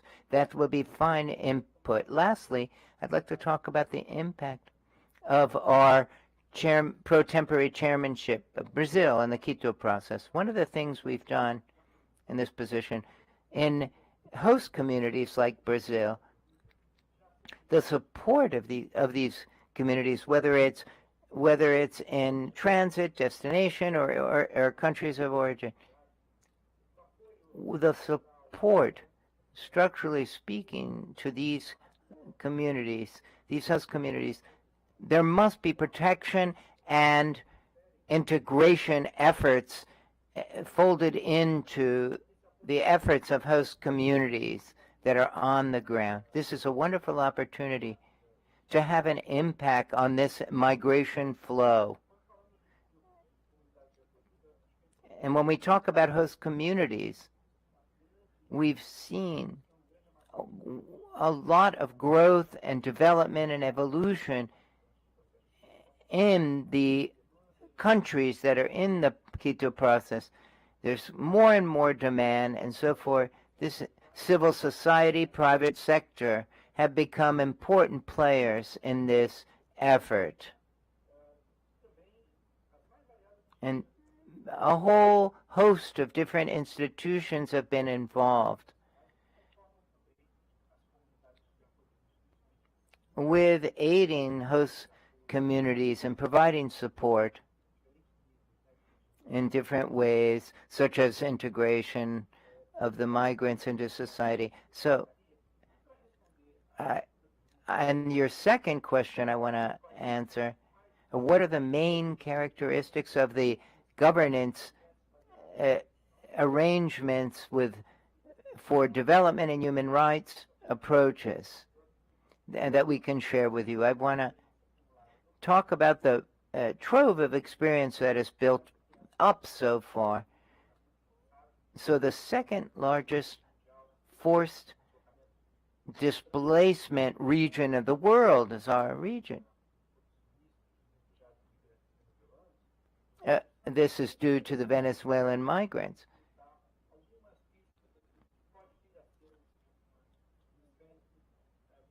There must be an arrangement reached hemisphere-wide to deal with this. We have to solidify this human rights approach to be able to address this problem. This is a fundamental aspect of this. I would also say, secondly, it's important to create a hemispheric space to coordinate between civil society, private sector, governments, etc. Other institutions must be able to have a space where they can participate in the coordination. There must be a hemisphere-wide. There has to be diagnostic assessments of the situation, because there's different flows throughout the region in different parts of the region. And we have to look at the entire migration process and focus on what is needed, and we try to be able to. I believe that the coordination between regional mechanisms, no question, is extremely important. And lastly, the capacity to bring about practical solutions under the principle of shared responsibility. This makes it possible to have major efforts of technical cooperation, and groups of friends of like-minded countries can use their technical capacity to convey it to other countries. I believe that this is a way to actually realize this principle of shared responsibility, which is of the utmost importance in contributions to this hemispheric-wide arrangement. Thank you very much, Madam Chair. Thank you very much. We thank you for your remarks, Mr. Rizzo, and now we give the floor to Mr. Diego Beltrán, Special Envoy of the Director General of the International Organization for Migration for Refugee and Migrant Flows from Venezuela. We would like to remind the panelists that they each have 5 minutes to provide time to delegations to make remarks as well. Go ahead, Mr. Beltrán. Thank you very much. Ambassador Maria del Carmen Roquefort, permanent representative of Panama to the OAS and chair of this body. And I'd like to greet all the high-level authorities who have spoken before me and the different panelists as well. Perhaps I should begin trying to answer the two questions, but migration policies, governance, the different characteristics don't take place in a void or in a laboratory. They take place in a framework of responses to issues and problems that arise. And the Americas is not exempt of challenges, and we're going to mention at the proper time different institutional framework for migration. Now, we don't need to review history. We all remember the flows from Latin America to Europe and the United States in decades past as a result of dictatorships and social and economic crises. And then we can remember in 2000 there was an increase, a significant increase, with predominance of intra-regional movement in South America and North and Central America and the Caribbean. And currently, for these last 4 or 5 years, the massive flow, which has been described just fine, very well, by those who spoke before me, and Mr. Rizzo particularly, the high-level authorities that have seen refugees from Venezuela spill out into the rest of the continent. But these refugees have created a huge mass of migrants, and we know there's much that can be done. There could be a void created, but what we've seen is that legislation, a legal framework, a policy, an institutional framework, regional coordination, and programs and projects are necessary, essential elements to address this. But most countries even though there can be improvements made, but there's quite a bit of legislation and progress have been made that 30 years ago didn't exist. There's been a human rights approach focused on the immigrants' rights and of these individuals, and often independently of their status, migration status. And then secondly, it has to do with giving a high priority to regularizing their situation and identify who is in the country and where they are in each country. So policies have been put together, as the Vice President of Colombia has mentioned, evidence-based policies. We need concrete data that makes it possible for the policy to be realistic and implementable. And also interagency efforts, coordination between different institutions. There's a lot of best practices in the region, good experiences where there's coordinating groups of the different agencies, not only the Office of Foreign Affairs, but other institutions take part. Panama precisely is making up a coordinating group, a working group, and the strengthening of consular services is a key as well to deal with one's a country's own population abroad. And then civil society has also played an important role and takes part in this. And I'd like to especially mention the diaspora, the organizations of the migrants themselves when it comes to mixed migrant and refugee flows. These are basic elements that are required to be able to put together a governance system, but it must be regional. There must be regional governance to be successful at this. So the Quito process, for example, with regard to the Venezuelan, the South American Conference of Migration, the Regional Conference of Migration, and there's also SICA and the OAS with this forum as well. There are many fora. So this leads to a context where there must be coordination with international cooperation. Local governments, civil society, and the international community and the host communities must take part in this governance, and it must cover all major players. We cannot ignore the impact today of climate change on migrant flows and the impact as well of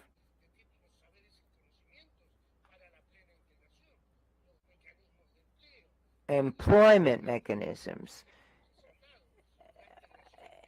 integration and combating of human trafficking. All these things have to be addressed. And this is all part of the experiences that we have been having in regularizing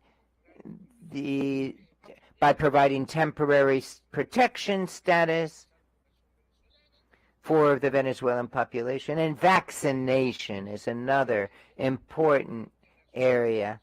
Access to this fundamental service that's critical to combat COVID, both for nationals as well as foreigners in each country. To wrap up, I've gone over time a bit, but I'd like to mention that all these aspects are present today in the region, but perhaps, as has been mentioned by the Ambassador Roqueber, coordination is going to be the key word. How to coordinate all these efforts, this progress that we've made. And on an optimistic note to wrap up, and picking up on what Vice Minister Gordon said, the Global Compact for Migration must be reviewed, and it's an important commitment whereby a human rights-based approach towards migrants and an approach that's orderly, safe, and regular has been adopted. I know these are the main elements for the two questions that I tried to answer, and I'm very grateful for the invitation. Thank you very much, Mr. Beltran. It's important challenges, but we have to be optimistic about our chances. Thank you for your input to this discussion. Now we give the floor to Ms. Isabel Marquez, Deputy Regional Director for the Americas of the United Nations High Commissioner for Human Rights, for Refugees, I'm sorry. Ms. Marquez, you have the floor. Hello. Good morning to you all. Thank you very much, Ambassador. It's an honor to take part at this meeting on behalf of our Regional Director, Mr. Jose Samaniego, who is on a mission right now, as has been pointed out properly by those who have spoken before me, who I greet. In 2021 and in the beginning of this year, the number of persons in mixed mobility in the Americas has increased significantly, as the Vice Minister of Foreign Relations of Panama has mentioned.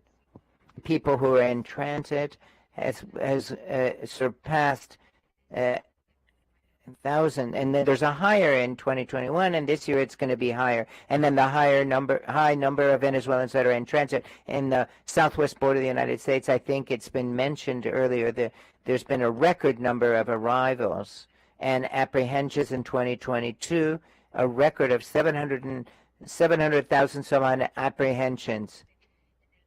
And only in the month of April, a record has been set. And the countries of Central America and Mexico represent most of the apprehensions and arrests. The dimension and complex of these mixed movements throughout the region is exerting a lot of pressure, as the prior panelist had said. That's very significant on the response mechanisms of the states and the available services in critical areas, and in asylum systems. I just want to underscore that in Mexico, the Mexican Commission on Refugees has more than 40,000 requests as of late April this year have been filed. And it's the second country worldwide for the number of requests for asylum, 130 some odd thousand in 2021. And Costa Rica will be the fourth of the world with the highest number of requests for a refuge status and asylum. I would like to underscore, as my colleague has done, I'd like to answer the two questions at the same time and recognize the mixed and complex nature of migration movements and the complex situation that persons in mobility are experience. I'd like to do as my fellow panelists have said. I'd like to congratulate all the nations for the efforts they made to address this problem. Many of these are examples of best practices, not only in the region, but throughout the world. I'd also like to underscore that among the persons that are involved in these mixed movements and successive movements, there's many who cannot go back to their countries of origin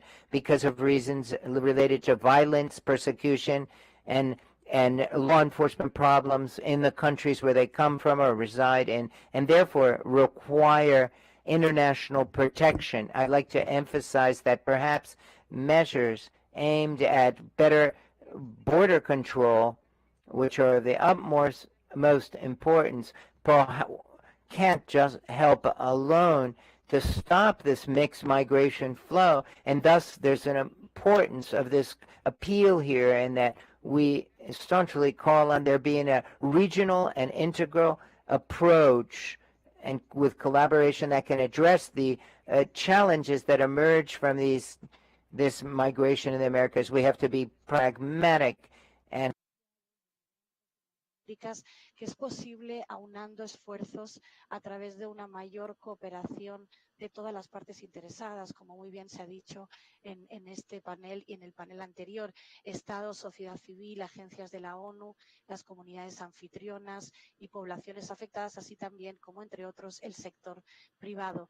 Me gustaría también aquí destacar, como muy bien dijo mi colega Diego Beltrán hace un momento, y también nuestro colega de Brasil, el sólido precedente que existe para este tipo de enfoque colaborativo, creativo y con una visión de futuro en la subregión, que sería, por ejemplo, pues la Plataforma Regional para Refugiados y Migrantes de Venezuela, a la que aludieron mis colegas, donde más de 200 socios se comprometen, implementan, armonizan y promueven políticas coherentes y colaborativas para apoyar los esfuerzos de los estados. Aquí me gustaría reafirmar el compromiso de la ONU para apoyar a los estados en el desarrollo de esas estrategias regionales de responsabilidad compartida, pragmáticas, basadas en los derechos humanos. There must be a pragmatic approach. And before I finish up, I would like to express the need to address the needs of migration and to that call upon us dealing with the underlying causes of it and provide social protection. Thank you very much. Thank you, Ms. Marquez, for your with what you have provided us. And we give the floor at this time to Mr. João Guilherme Casagrande, Human Rights Specialist of Rapporteurship on the Rights of Migrants of the Inter-American Commission of Human Rights. Mr. Casagrande, you can proceed. Thank you very much. I will speak as well in Portuguese, so to take better advantage of the time. Since 2018, 2019, the Inter-American Commission of Human Rights and has been investing in its 2021 plan to come up with to address the development of the inter-American states and come up with public policies and solutions that provide a respite to the human rights problems of migrants in the region. So we salute the panel and those who spoke before me, that is, who are here with me. This response in the Americas beyond all the critical factors that lead to this forced displacement and migration there's a hybrid, complex set of reasons for this, but it's been growing over the years, and it will continue to grow. So what I'm surprised about is that I can't. In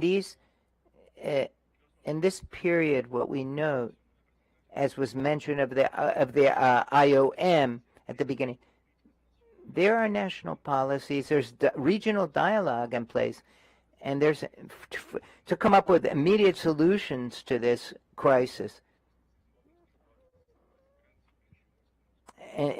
Throughout the subregions of the continent. So there's been huge displacement of people caused by different factors, and these crises have provided a response at different levels. Now, this is a major challenge, and there has to be institutional dialogue between different countries. And the Colombian vice minister, for example, the minister mentioned about there's a lot we've learned with regard to the medium-term needs and the transit destination and countries of origin. We've learned a lot of the different things, and then these need to be points of protection with regard to rights.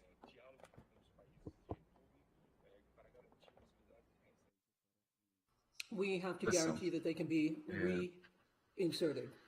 O segundo elemento é um elemento também de que, num contexto em que falamos sobre governança, muitas vezes buscamos a resposta para a pergunta sobre qual a governança, quando muitas vezes temos várias governanças simultâneas, como vemos nos diversos processos na região de concertação política, de diálogo entre organismos técnicos e diálogos operacionais, muitas vezes dados na fronteira e fora das comunidades que tradicionalmente associamos ao campo dos direitos humanos, como da segurança, da inteligência, das forças armadas, que muitas vezes se ocupam da segurança e da proteção de fronteiras, e outros corpos, como por exemplo forças, caso de proteção e resgate no mar, de marinhas e frotas navais. Todos esses representam desafios, não só no nível estratégico, no nível da concertação política, que devem ser tocados pela lógica, pelo discurso de direitos humanos e também pelos seus parâmetros. E queremos chamar a atenção para a necessidade de que os mecanismos já existentes, as políticas, as leis e os dispositivos administrativos domésticos já existentes incluam canais, espaços de concertação, espaços de diálogo, conceitos, estándares de direitos humanos na região, e isso possa estar presente, por exemplo, nos mecanismos de financiamento, desenvolvimento, os mecanismos de concertação de política, como já mencionei, da cooperação de arranjos bilaterais e multilaterais, que muitas vezes implementam a externalização de controles fronteiriços, o intercâmbio de informações de pessoas migrantes, facilitam ou criam obstáculos para a prestação de atenção consular, e que também perpassam áreas como troca de informação, cooperação jurídica em matéria civil e em matéria penal, que são fundamentais para que nós tenhamos um ambiente migratório aí, utilizando como palavras-chave, para buscar um ambiente migratório que permita a migração segura, ordenada, regular. Nós precisamos buscar as causas, os fatores da irregularidade, da insegurança e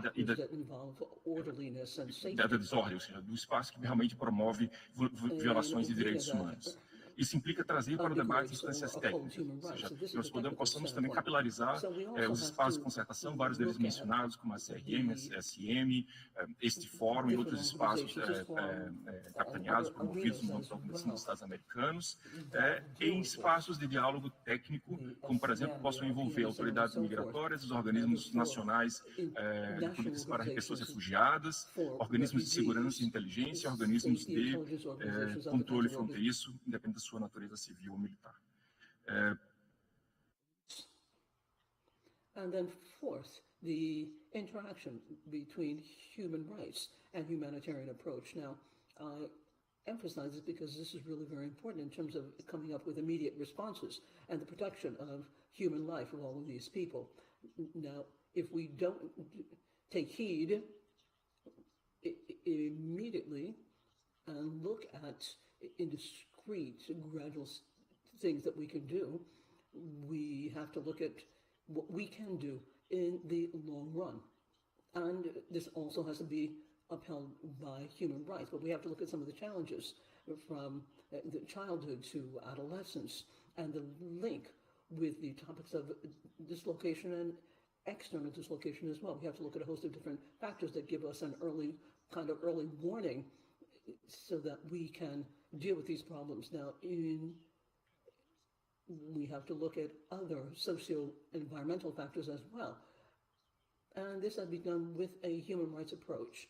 There are very specific things in terms of 2018, a lot of displacements that have taken place at that time up to 2021. It's really very complex, a lot of different movements, Haitians and others that call for international solidarity as well as cooperation. Thank you very much. José Casagrande. Next, we have Mrs. Matilde Munoz Pogosian, Director of the Department of Social Inclusion, Secretary for Access to Rights and Equity of the OAS, who is also with us today at the top table. Thank you very much. I should like to give you the floor. You have the floor. Good morning, everybody who are here, and to those virtual participants as well. And thank you very much, Ambassador. I'd like to warmly greet you for the invitation to the Secretary for Access to Rights and Equity and Department of Social Inclusion, so that we can talk about our perspectives and kick into migratory regional management based on a human rights approach and development. We particularly wanted to share this because it's going to be a broach at the next upcoming summit. But very succinctly, I'd like to touch upon 5 points, the first of which is the common denominator that we have before us today, and the context and the fact that in our region, we are grappling with an unprecedented flows of migration and international protection. Basically, we are dealing with mixed movements of people. In the meantime, in our region, we have more than 63.5 million international migrants. Many of them, maybe more than half, are migrant workers. We also have people who haven't had any other choice but to look for a place of residence in their own country that was just mentioned by the previous speaker when it comes to moving from one country to another. But if you look at some of the data, a lot of things have been reported already by the speakers who came before me. But let me just mention that right now, we have one of the most important movements and challenges that countries of the Americas have. But also, this is a big opportunity. This really is a big opportunity. With the necessary political will, we could come up with a picture to rethink the responses when it comes to migration and protection, so that we can guarantee and we can share the responsibility amongst the countries that will guarantee protection of people who are vulnerable, and at the same time we can allow them to take advantage of the benefits of those people who are in countries in which they go or live. So here, to deal with this situation, is necessary, of course, to have a regional coordinated approach of migratory management. But also the first point here is something I wanted to mention, and that's the idea of coordination and double coordination and articulation, that no country, any one sector can deal with the complexities of this challenge. So that there's a double-edged approach should be done hand in hand amongst the countries of the region, shoulder to shoulder, alongside international organizations and civil society organizations as well, refugees organizations, private sector, financial institutions, philanthropy, and so on and so forth, all kinds of institutions. Second point that I wanted to mention is that the current situation reveals that one of the ideas of management has to be looking at the underlying or structural causes of forced displacement and irregular migration. And we've also talked about people migrate in our region because of push factors, economic or food insecurity, poverty, lack of employment, lack of opportunities in other regions. But also in the last few years, we have seen an increase of people who move because of environmental reasons like droughts, natural disasters, or other climate change effects, severe climate that is to say. So we're looking at people who end up migrating because of a host of different kinds of persecution or violence.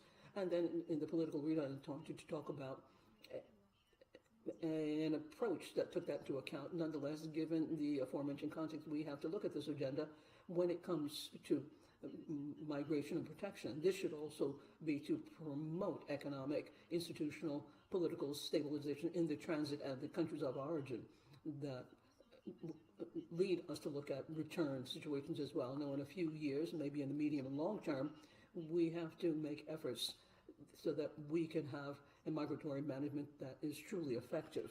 Another measure that has to be broached from the hemispheric standpoint, and this has already also been mentioned by the various ministers as well as the technical experts here, and that is the inclusion and making it possible to have regular routes for migration and real international protection, given that this is fundamental for a regularized migration.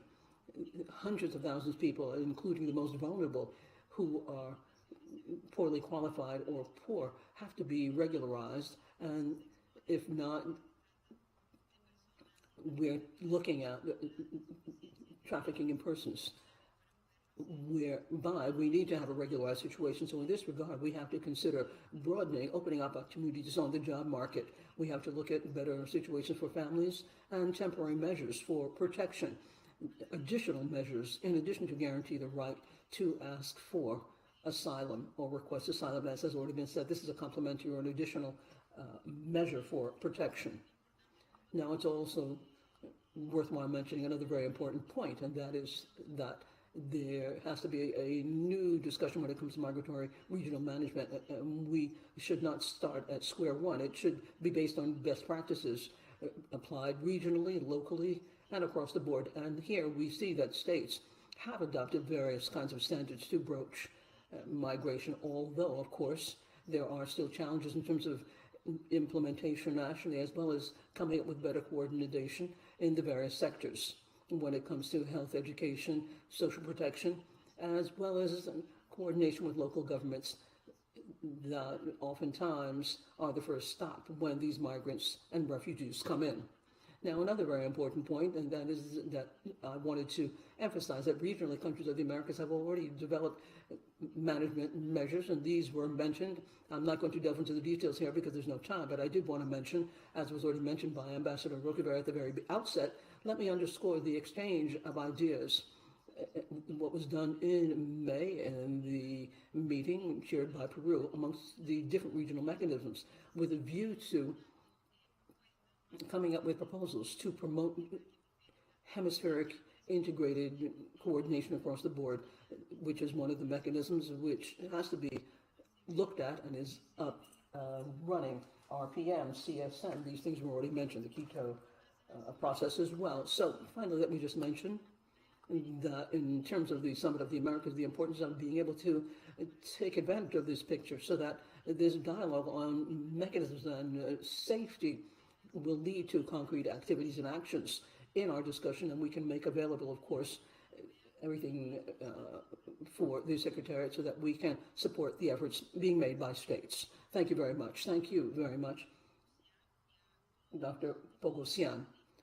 And I'd like to thank all of the panelists who were with us this morning for this CD meeting. We have had some points and some thoughts so that we can make some strides in the area of development with regards to regional migratory management and institutions that will share making things operational.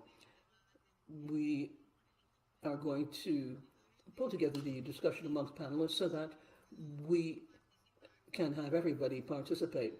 And given that, then I'd like to round off this part. I would be remiss if I didn't thank the Secretariat for Access to Rights and Equity and the valuable contribution and support when it comes to preparing the concept for this meeting. And this has allowed us to make strides and look at some of the challenges, which is of utmost importance for our region. Now let us move on and give the floor to delegations.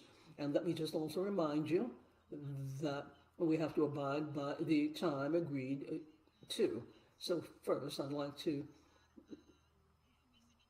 give the floor to the Vice Minister of Consular and Migratory Affairs of the Dominican Republic, who is online, Mr. Joseph Roman. Please, sir, you have the floor.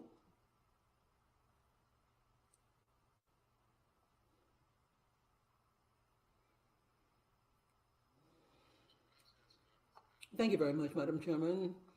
Maria del Carmen Rocaved, Permanent Representative of Panama to the Organization of American States. Good morning, Minister. Minister Noguera, Minister of Foreign Affairs of Chile, Mrs. Marta Lucia Ramirez, Vice President, Minister of Foreign Affairs of Colombia, Mrs. Marta Elida Gordon, Vice Minister of Foreign Affairs of Canada, Mr. Eduardo Enrique Reina, Secretary of Foreign Affairs and International Cooperation of Honduras. Dear delegates,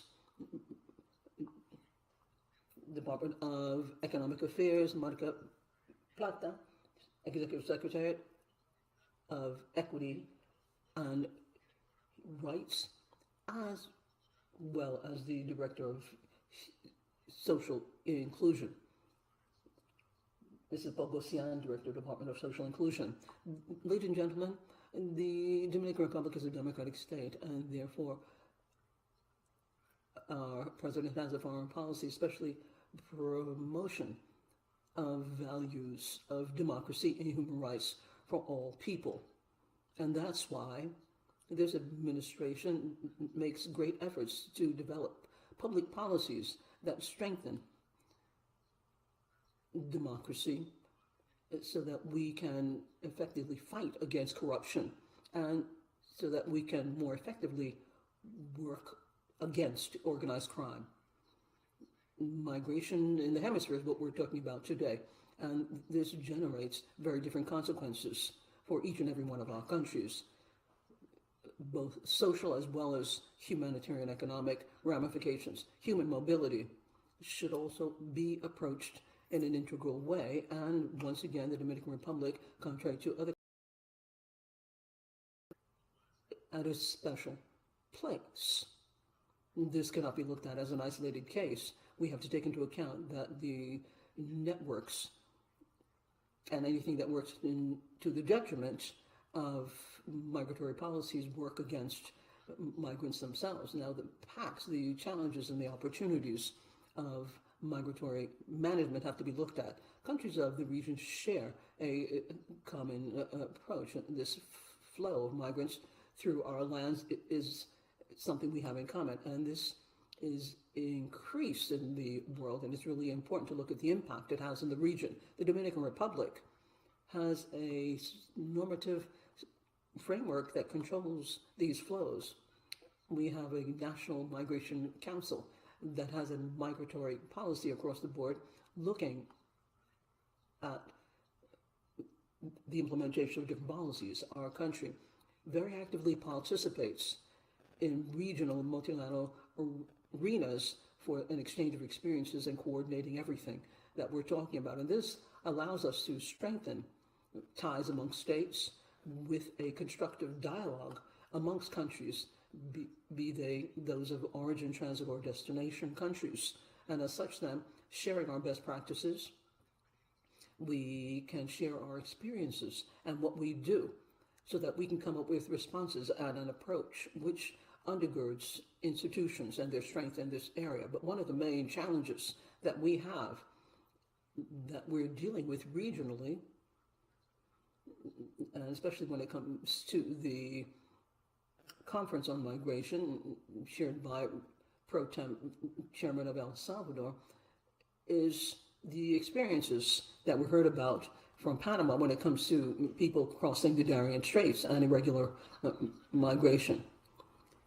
We participate very actively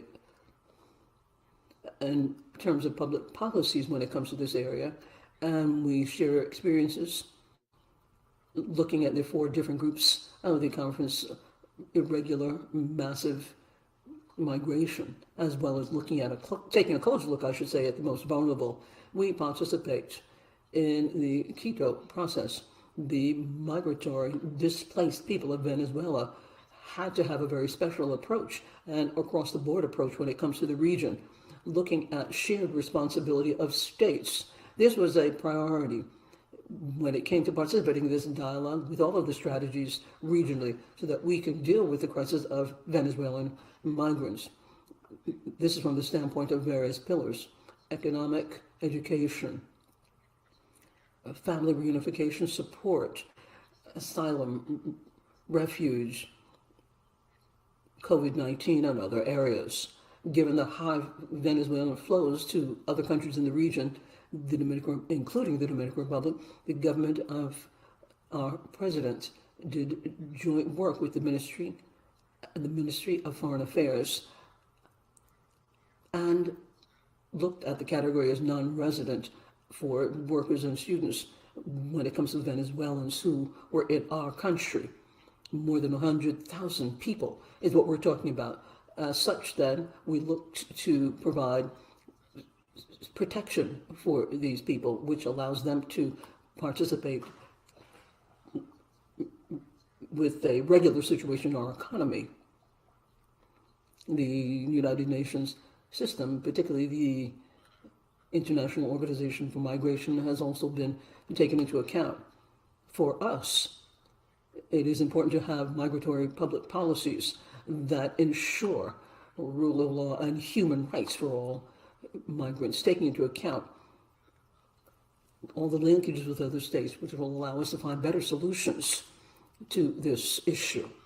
We reaffirm the commitment of the Dominican Republic in the Organization of American States to respect national sovereignty with a firm commitment to open up an opportunity for dialogue based on democracy, human rights, safety, and the development of our countries. Thank you very much.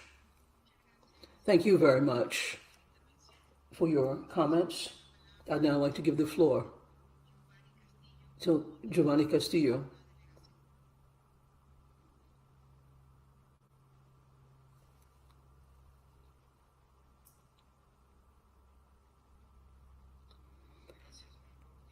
Thank you very much.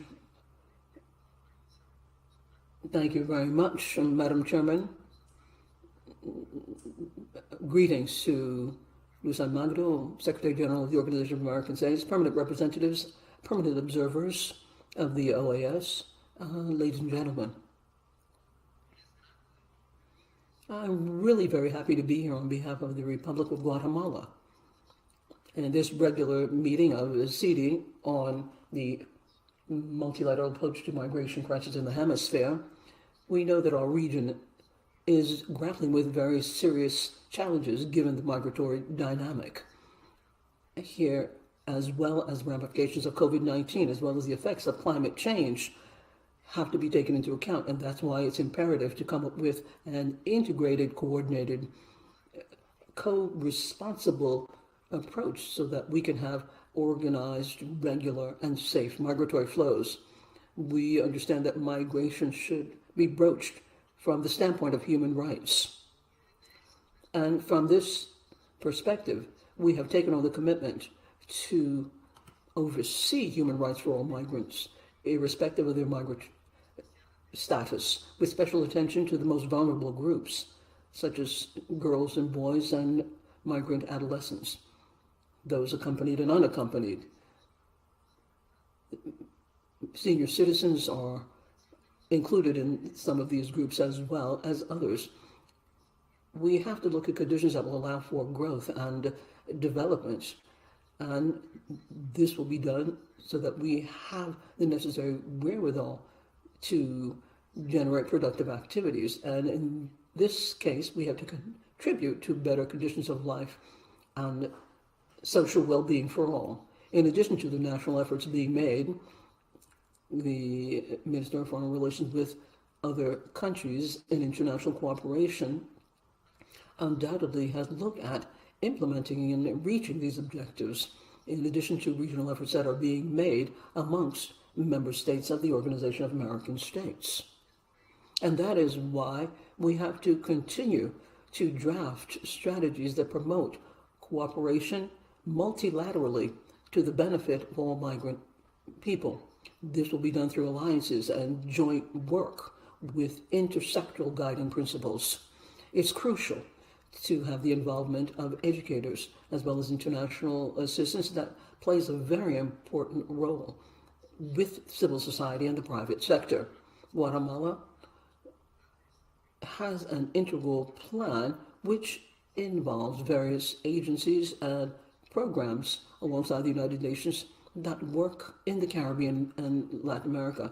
And we look at the structural causes from the standpoint of development and integration. This proposal or project is based on 4 thematic pillars: economic development, social development, environmental sustainability, and integral approaches for migration. These are cross-cutting issues: institutional strengthening, transition, and technological changes, regional integration, and public-private partnerships. Thus, there is a need to have programs that lead to regular, well-managed, orderly migration through accredited organizations in the world. Great efforts, important efforts are being done with a view to identify labor opportunities for Guatemalans abroad by promoting temporary worker programs.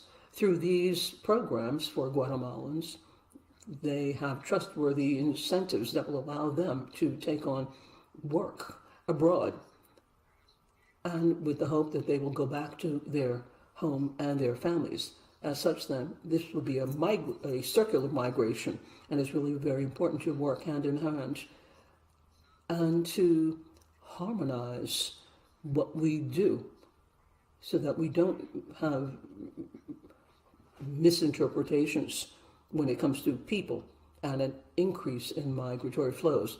The transnational climate of drug trafficking, as well as trafficking in persons and trafficking of migrants, represent a threat and a risk for countries in the hemisphere.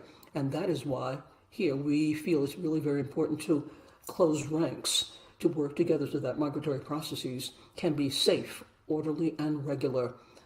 And the same goes for the safety of all people. We are well aware that no country by itself can take on all of the challenges that undergird the dynamic of migration. That is why these arenas present a big opportunity, so that based on the principle of co-responsibility, we work together to deal with these challenges, so that migration is an option and it's not the only solution for the people in the region.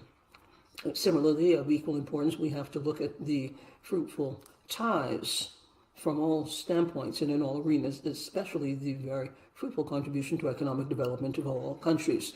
So to round up, then, I should like to speak to dialogue to deal with these issues across the board. That is urgent, so that we can work to build prosperity, as well as alternatives in the labor market, which is regular, orderly, and well managed. We have to look at human rights for migrants and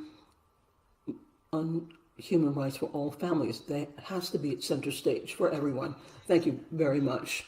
Thank you very much, Mr. Giovanni Castillo from Guatemala. I'm very sorry that I didn't see your plaque or mention your country as I should have at the very beginning.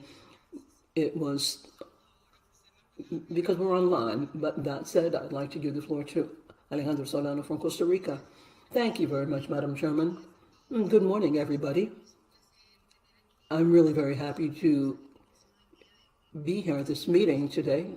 Madam Chairman, first I'd like to thank the panelists who have virtually been with us this morning and those who are with us here in the room. Fraternal warm greetings to the Minister. And we thank you for your chairmanship. The principles of shared responsibility and solidarity internationally should be the main guiding principles in the migratory dynamic as it unfolds in the world, as well as a commitment to people who are most vulnerable, where we have refugees, migrants, and those applicants. We have to look at the rights of migrants who course through our countries. And there is the obligation that we have, and that's our responsibility as well. This is part of the migratory corridors of the region. We are that country. It should be regular, orderly, and well-managed, looking at the structural causes that drive people to migrate.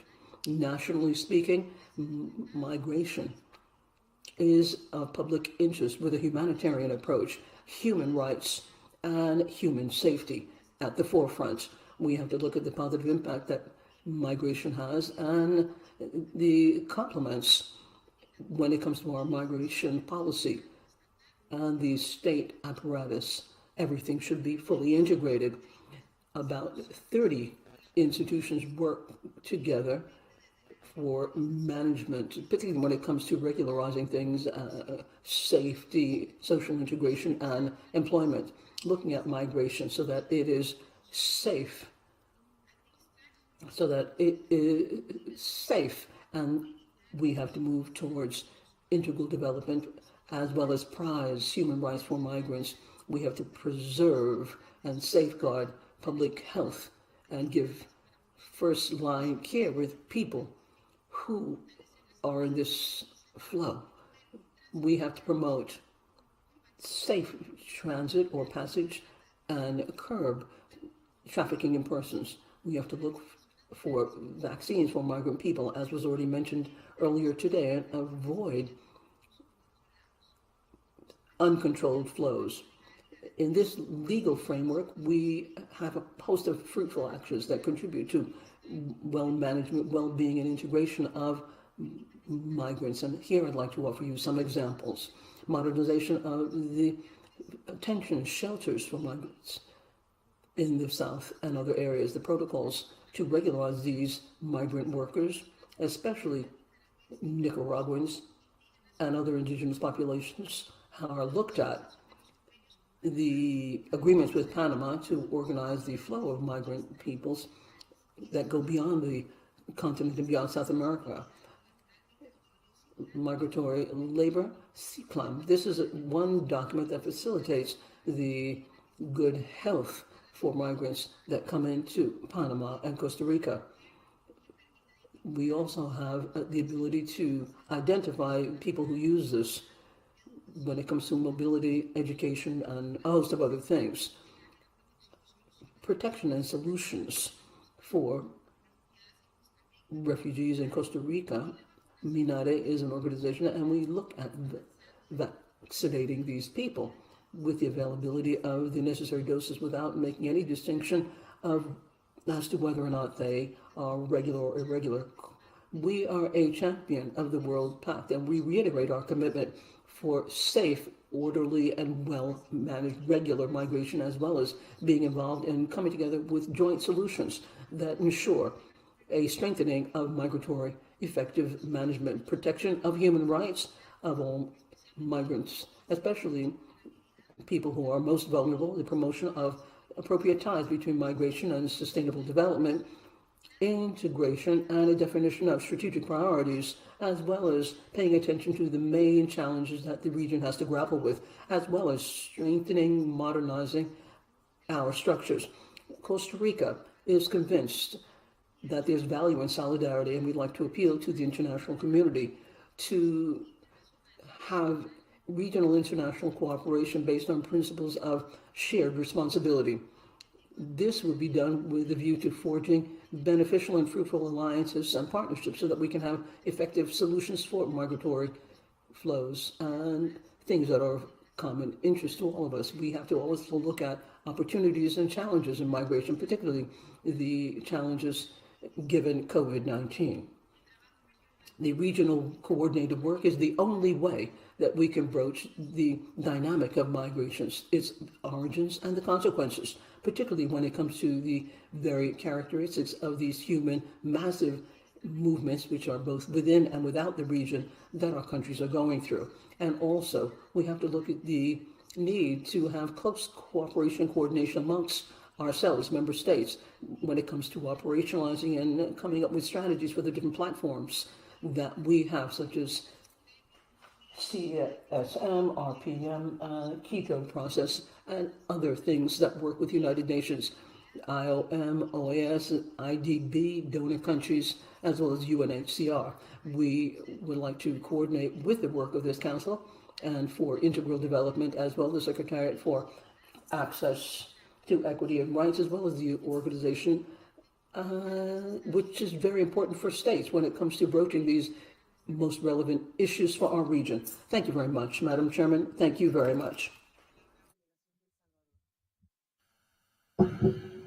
Now off the floor to El Salvador.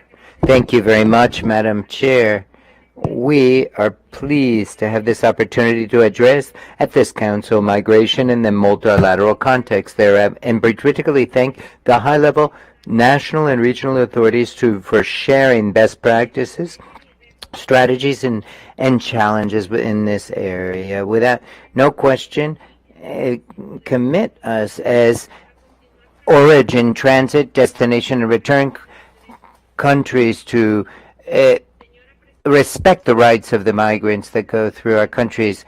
We recognize that it's multi-causal, complex, and is caused by multiple factors and requires us all to come together, particularly the political will of our government, consistent with our commitments in different international, regional, and universal instruments, including the Global Compact for Migration. That's why my country addresses migration in a comprehensive way, in an interagency way, and internationally, in addressing the structural causes of irregular migration and promoting safe, orderly, and regular migration. For this purpose, it has been important to reinforce the institutions through the Vice Ministry for Diaspora in the Ministry of Foreign Relations to build capacity institutions to deal with persons in the different stages of the migratory cycle. In 2021, we made an investment of millions of our own funds in economy, health, and education to deal with the issue of human humility and prevent irregular migration. With regard to laws, we approved special laws to combat illegal human trafficking, and to deal with the caravans before they leave the country, and also a special law for persons in situations of displacement. This has helped to bring down the levels of irregular migration. We are hoping that we will become one of the lowest number of persons from our country that are arrested on the Mexican border with the United States. In the view of Nayib Bukele's government, we have to promote actions that allow us to raise the profile of the human side of migration, that changes the way in which we've worked thus far, and consolidate as a region that cooperates significantly in this area. And as the pro tempore president of the regional conference on CRM, we lead processes to reach out to South American countries in this area of migration, to be better prepared for the share state responsibilities for these problems that stem from migration, so that we have safe, orderly, regular migration. We make efforts to deal with identified priorities, such as the need to improve protection, assistance, and cooperation through consular office over the course of the migration process, minimize structural factors that lead people to leave the country of origin, and create the conditions so that the diaspora can contribute to social development. Also,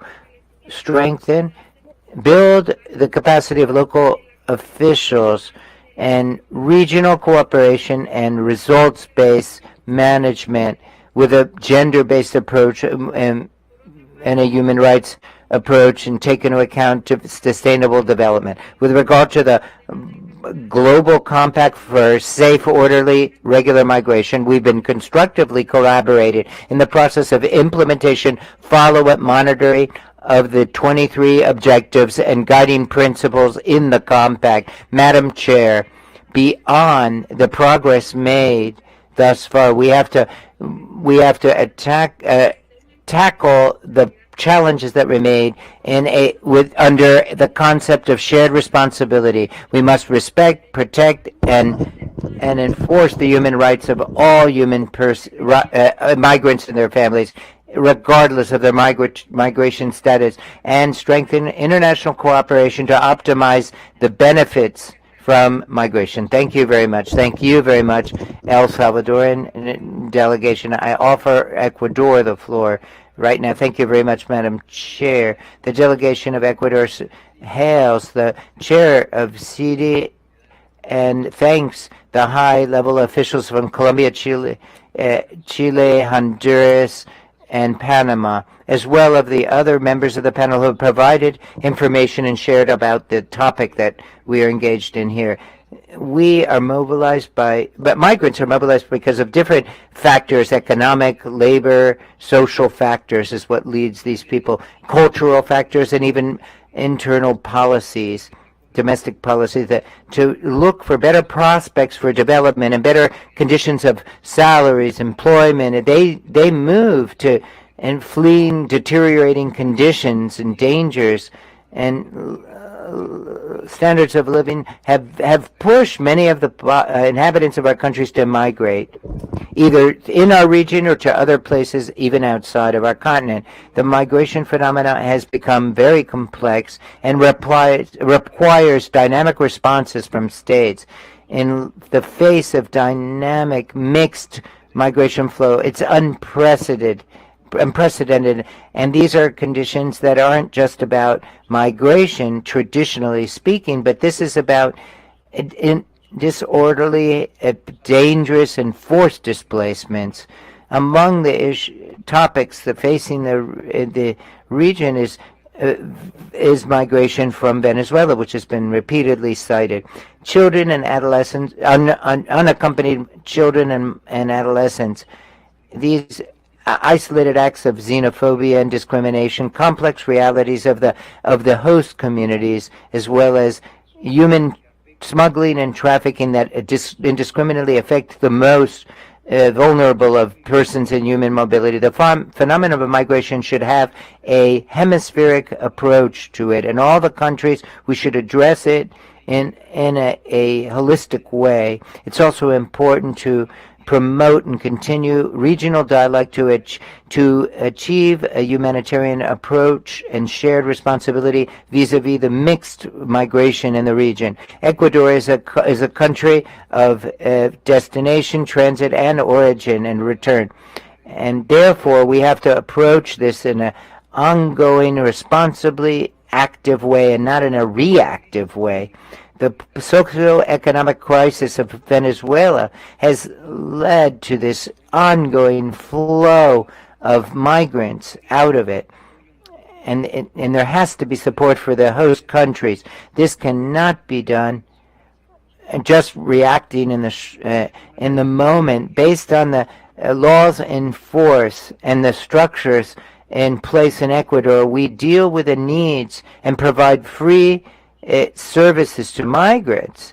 Likewise, we facilitate universal access to health care and education, regardless of the migration status of the migrants. Also with a view towards regularizing their status. Ecuador has also promoted strategies that, together with the international cooperation, unfortunately it has not been enough, focus on socioeconomic inclusion for foreigners in Ecuador and in the host communities, making it a priority, the most vulnerable groups. The Quito process, which has been mentioned today, is a response to the migration crisis. It is an initiative in which Ecuador actively takes place and also takes place in the Global Compact for Migration. It's important to reiterate that we will not be able to integrate these migrants if we don't pay attention to the host communities. In the Summit of the Americas, one of the Ecuadorian proposals, in the words of the Ecuadorian Foreign Minister, is to understand the importance of commit to combating dangerous migration. On May 27th, this past May 27th in Ecuador, we held a national meeting on human mobility. this was another place where commitments were made to deal with migrants. This year, it is in our hands to build public policies on human mobility to generate a common good, prosperity, and well-being. I wrap up with a statement of our foreign minister. The policy of regularization and intake of Ecuador has to do with the concept of how we are going to treat migrants, and the answer is simple. Just as we want Ecuadorian immigrants to be treated in other countries, that's how we treat them. Thank you very much. I offer the floor now to Chile. Thank you very much, Madam Chair. We greet the authorities and other participants this morning. Today's meeting of this Inter-American Committee for Integral Development shows that migration-related matters are not just an occasional issue or something short-term for the OAS. It's a part of the permanent agenda, and because it's of concern to the member states. The member states, OAS member states, concur in understanding international migration as a multidimensional phenomenon that is broadly found with regard to origin, transit, destination, and return countries. Therefore, it's necessary to consider the multiple causes thereof, and also the different degrees of vulnerability that migrants are exposed to.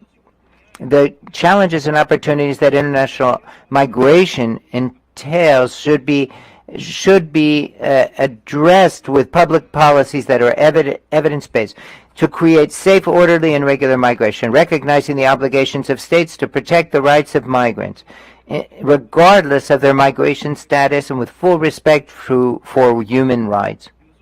Over the last years, there's been increases in human mobility flows throughout the hemisphere, and there has to be informal dialogue to come up with regional responses and take advantage of opportunities that migration can provide to development. Many of the interregional migrants are highly vulnerable and they need humanitarian protection, and that's why we should have a human rights-based approach and underscore the special situation of our vulnerability of migrants. This vulnerability, we know, has increased since the beginning of the COVID-19 pandemic, and migrants have been directly and indirectly affected by it. At the OAS, Madam Chair, we should address migration with a human rights approach and economic and social consequences with a national and regional perspective and a gender-based approach, and to come up with multilateral situations and cooperation in migration. In the current context of human mobility, for example, it's important to learn social policies that have been developed or implemented by states to meet these challenges in migration. Another issue that should be mentioned has to do with the perception that exists with regard to the role played by migrants in the host countries. Perceptions that are very much influenced by information in the media and social networks. When the burden that migrants can have on healthcare and education and labor, and then the reaction is automatic. They're viewed as criminals, and this leads to xenophobia, discriminatory laws, and the lack of political rights of migrants, particularly those who are in irregular situation, as well as characterization as migrants as foreigners, the other, etc., creates negative perceptions of migrants, such as that are a burden, that migrants are burdens on the state, and there's no evidence of this. However, therefore, we've detected that most of the countries in Latin America, we haven't taken advantage of the skills of migrants. Adequate public policies can be key in improving contributions of migrants to the development of host countries. In this context, and without a mind to I must ask, what has been done to help migrants who have come into our countries? One of the interesting findings from studies is that the main variant is that there's been an increase of the capacity of economic growth in countries that have migrants. Another aspect we have to point out has to do with the fiscal contribution of migrants.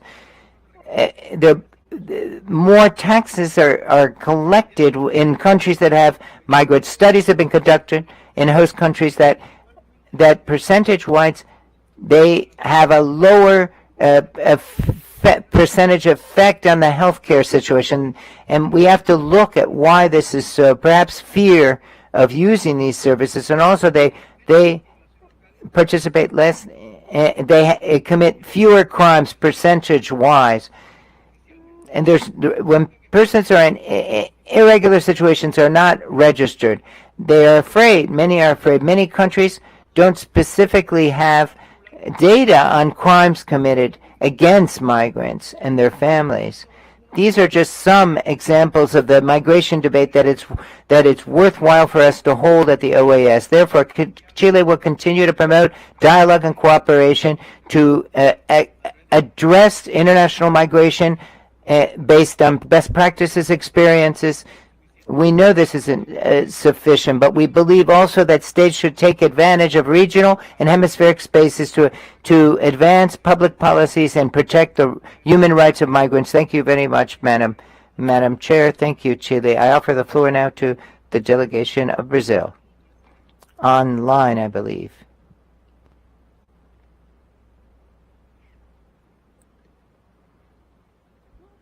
Thank you very much, Madam Chair. I would like to begin by congratulating all of the participants in the panel and those who have spoken and all the authorities who spoke as well. Particularly, I'd like to underscore and congratulate Ricardo Risu for his brilliant remarks. And we're proud of his expertise with regard to the commitment to refugees and migrants and the multilateralism. As was pointed out by Mr. Riso, Brazil has played an outstanding role in the region with regard to Venezuelan migrants in the Quito process, where it's the pro tempore chair is held by it right now. And as a host country, it has showed efficiency and solidarity in receiving the migrants. Additionally, Brazil has currently a humanitarian approach, and legislation is winding through the Congress in this, and also with regard to Afghanistan, China, and Ukraine. That with regard to our conversation about the multilateral approach to migration, and based on a human rights approach and the respect for human dignity, these are fundamental principles. The Ministry of Foreign Relations of Brazil took part in last August in dialogue on the migration flow organized by Panama. In October of last year, the Ministerial Conference on Migration as well, Brazil took part. And on other occasions, our minister reiterated the need for a joint effort and for greater regional cooperation in migration matters. And so it's been reiterated in different fora recently at the new ministerial scene in April 2022 of Panama. At that meeting, Brazil reiterated its position. It has supported efforts to combat human trafficking and human smuggling, and to stem the flow of migrants in the Americans. And there needs to be a balanced approach that focuses on economic and social development and deal with the root causes of migration. Thus, Brazil wants to use the issue of migration and refugees to be a priority when talking about security, and there must be a humanitarian nature to the way it's. Once again, Madam Chair, I thank you and congratulations. Thank you very much, Delegation of Brazil. I offer the floor right now to Venezuela. Thank you very much, Madam Chair.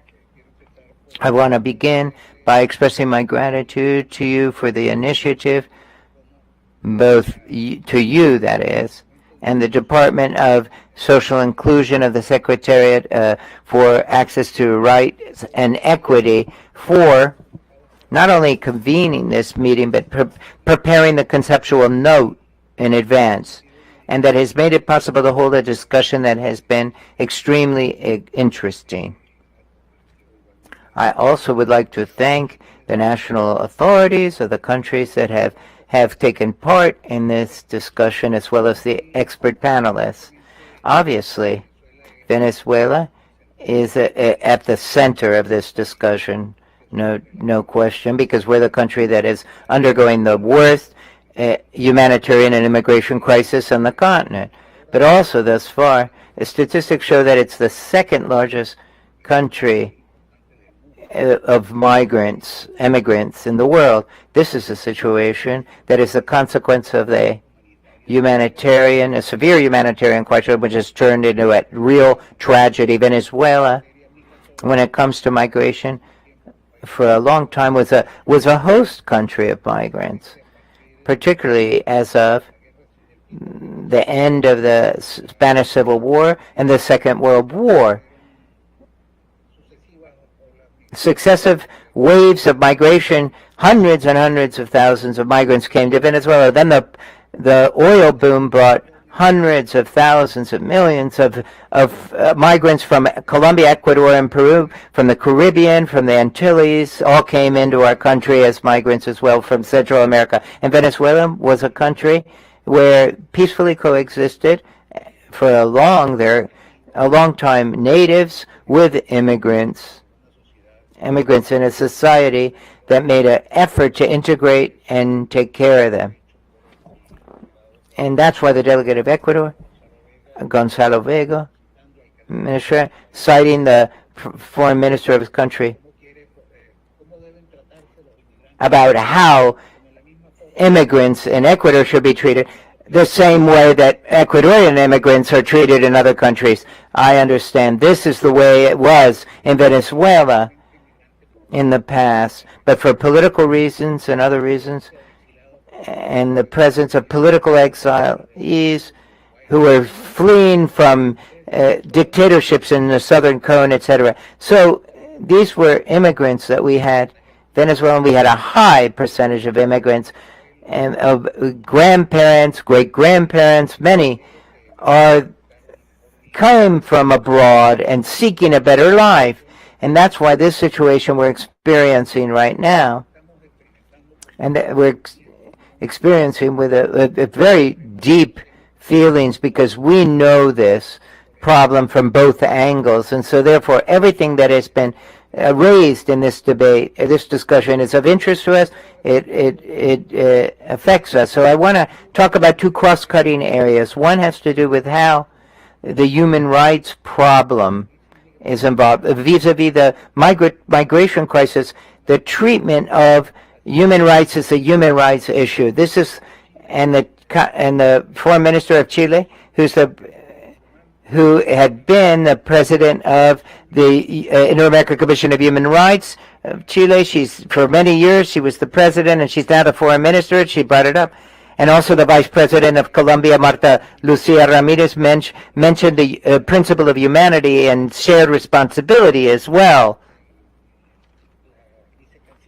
The vice minister of foreign relations, Marta Gordon, mentioned how this crisis is developing and made specific references to going through the Darien Gap in our country. This is what all these migrants do, endangering their lives as they do it. Okay, hundreds of thousands of migrants, Venezuelan migrants, have experienced this. Many have come here, and I've had an opportunity to speak to them. It's a huge risk that they take to go through the Darien Gap. And this situation cries out for being dealt with. And so likewise, just as many of the panelists have stated, and many of the authorities who spoke, there is a human rights problem that underlies this, a significant one, and the risk of returning is also another issue. The Inter-American Commission on Human Rights has addressed this quite a bit. Very few Venezuelan, unfortunately, very few Venezuelan migrants return to Venezuela.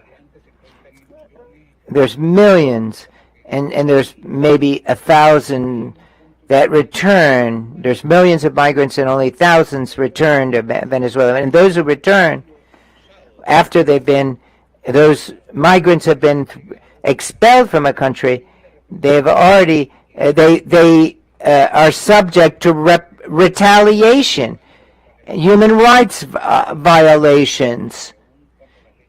Because even though national laws justify expelling them, the problem of returning migrants leads to a whole string of human rights violations. Another area that I want to touch upon is the area of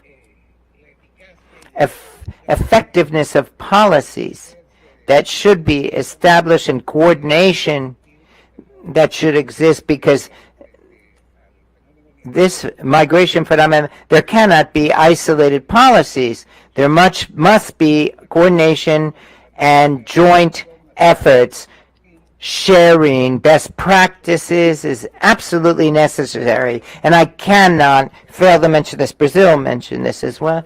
It's a wonderful example of effective treatment and extremely considerate towards migrants. It's not the only country that has done so in Latin America. Also, Ecuador has done so. Unfortunately, fortunately, there have been few expressions of xenophobia, and we're very grateful to that. So, Madam Chair, I believe that the questions that are posed here in the conceptual note that you issued to us can be answered at this meeting. I believe many of them have been answered, and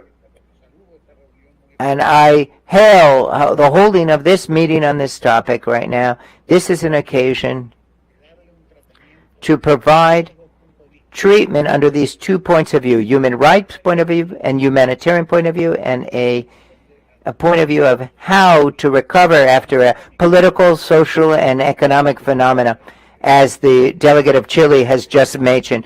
Thank you very much, and I congratulate you.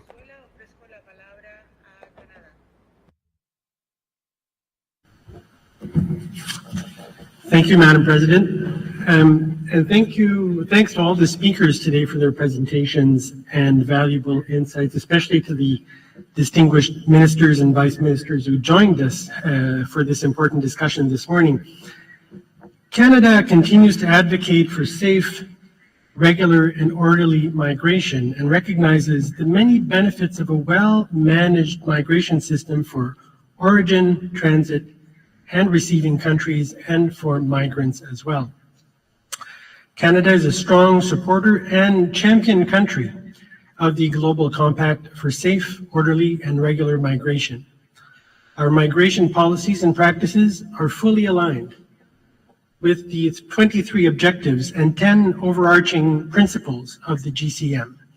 And we recognize that the GCM is an essential element in the implementation of migration-related aspects of the 2030 Agenda.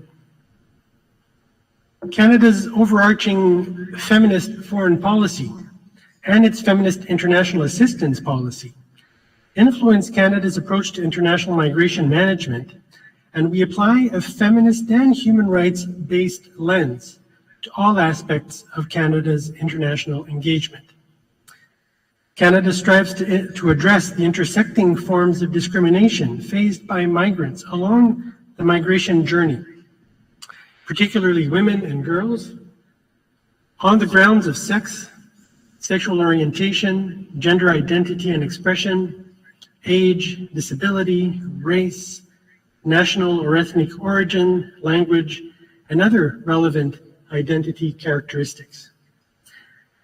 In 2021, Canada allocated 58.5 million Canadian dollars in international assistance funding to response to development needs resulting from the Venezuelan refugee and migrant situation in Latin America and the Caribbean. Et je vais poursuivre en français, Madame la Présidente. Cette programmation du Canada en matière de migration est... This problem is also one that we have in Canada. We have to support the quest for a solution in the region. And then Canada suggests an overall approach, a global approach.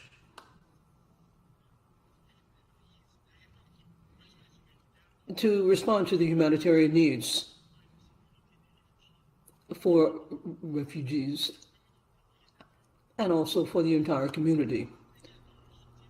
We also support shoring up initiatives for refugees. Canada's program looks at regularizing these migratory flows and that of refugees as well when it comes to receiving them. We have to give them access to employment. We also have to work against xenophobia and shore up receiving ways and means. This has to be done with international institutions. We have to look at inclusive economic growth and training, access and needs that meet the needs and requirements of the market, as well as look at other aspects. This project is very meaningful.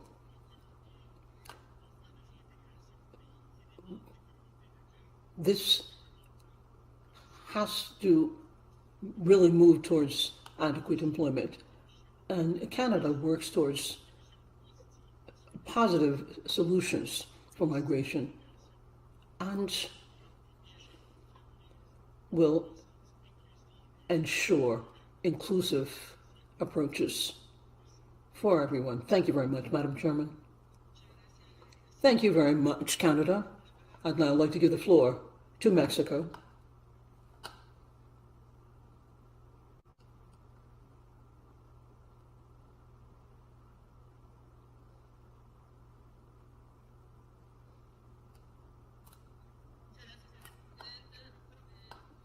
Thank you very much, Madam Chairman. Good morning. I'd like to warmly welcome everyone from Mexico, from our delegation, and thank all the panelists and authorities who are with us today. Also for the Panamanian Chair, let me thank you for including this item on the CD meeting, which is really a follow-up of the meeting that we had in GAM about a week ago. That was already mentioned. Madam Chairman, Mexico, as a country of origin, transit, destination, and return for migrants, has a lot of different challenges to meet the needs, the very specific needs of people who make up these migratory flows.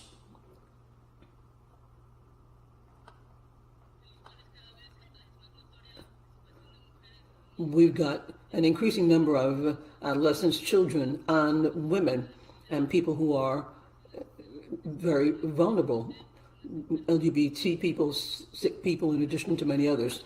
The Mexican migratory policy, Madam Chairman, is in keeping with the institutional guidelines and international commitments and the principles of the World Pact for Migration to make it safe, orderly, and well managed. Now, with regards to human rights for all migrant people, irrespective of their migratory status, this is what has to be looked at. We have to give them dignity. Non-discrimination has to be included. Gender approach and protection of vulnerable groups has to be taken into account. That does not punish irregular situations. We have specific legal frameworks, such as, for example, the law that looks at political welcoming for adolescents and children. We also have implemented various programs to provide integral, humane attention to people who are part and parcel of these mixed migratory flows. For 2021, we implemented reforms to the migration law, the law for complementary protection for adolescents, children, that strengthen the protection for boys and girls, migrants, as well as others who seek refuge. For adolescents and children, we have a model for activities that ensures immediate needs for these people under the responsibility of the National System for Integral Development of All Families. And this is the same for trying to meet their needs at the same time that we recognize that they do have rights and we prize their interests. Knowing the special situation and the vulnerability of women and migrant children, we have incorporated the gender perspective in our approach, and we've also moved towards strengthening institutions and laws and national programs so as to combat violence because of gender, including trafficking in persons and discrimination against women and children. During the COVID-19 pandemic, COMAR, the Organization for Refugees, we continue to receive and we continue to have requests or applications for refuge. And we have looked at these very urgent cases with the support of UNHCR, and I'd like to especially thank them and civil society as well. We have given safe, preventive housing for people, looking at the legislative framework for the protection of adolescents, migrants, and all children. We have put together a guide to look at the application for refugee applications of migrants and children, whether they are accompanied or unaccompanied by their parents, and this is geared toward first contact officials in COMAR. We have the support of UNHCR for refugee centers, and with that we have been able to incorporate them into the labor market with certifications for skills, validation of their studies, as well as access to other public services. Mexico has been and will continue to be a very hospitable, committed country when it comes to putting together full-fledged, across-the-board, long-lasting solutions respecting human rights in everything we do that deals with the causes that give rise to the outflow of people in the border area. Thank you very much, Madam Chairman. Thank you very much to the delegation of Mexico. I'd now like to give the floor to the delegation of Haiti. Thank you very much. Thank you very much to the Minister of Panama and others. International framework is a framework that shows that this is a transborder issue, and a humane aspect should be for everybody. We look at this through the world, and at the end of 2020, we had very important situations, and in addition to looking at vulnerable people, extra and intra-regional situations have looked at natural catastrophes as well as the loss of biodiversity, as well as other climate changes that are driving forces, particularly for the states of the Caribbean. These extreme situations, violence, and social economic conditions are among the causes that explain the migratory phenomenon. And in my country is going through a very difficult period with 4.7 million people, which are looking at food insecurity, as well as other situations that affect all of our citizens. And given this situation, then, natural catastrophes, and we are obliged to look at the situation. This has led us to have cooperation with Haiti, both international as well as looking at situations on the border and other situations that affect the region. The UNHCR has about 80,000 Haitians that have been held. We recognize the complexity of the situation, the situations as well as the points of origin. And so we do have laws, and my delegation would like to reiterate the resolution of the UNHCR as to protecting these people as well as all the states. And this with regards to the Inter-American Conventions and the obligation to guarantee protection of the rights of migrant people, refugees, those displaced, stateless people, and victims of these phenomena. everything needs protection, and we have to look at parity between men and women. We have to have an intersectional approach so that we can slash the imbalance situations, and we can embrace the most vulnerable people, women, children, and those that are at risk for violence, sexual exploitation, and labor exploitation. The migratory phenomenon continues to be at center stage. And we look at this, the migrant population, as a factor of development. The work will lead to development given the most important flows of capital. It's crucial to look at political planning for development based on people's rights. And the challenge, as was mentioned in the conception note, it means that we have to establish policies that look at migration from the standpoint of development and how development policies have an impact on migration. Thus, I would like to round off, Madam Chairman, by looking at Haiti and a situation that was taken up by UNHCR. And for durable solutions, we have to tap why we have human displacement, as well as having the international community that shores up measures so that we can improve the existing situations in the countries of origin, policies for economic development, as well as cooperation and solidarity. All of us, at whatever cost, we have to look at development so that we can lay the groundwork for prosperity for everyone. Thank you very much. Thank you very much to the delegation of Haiti. The delegation of Peru has the floor.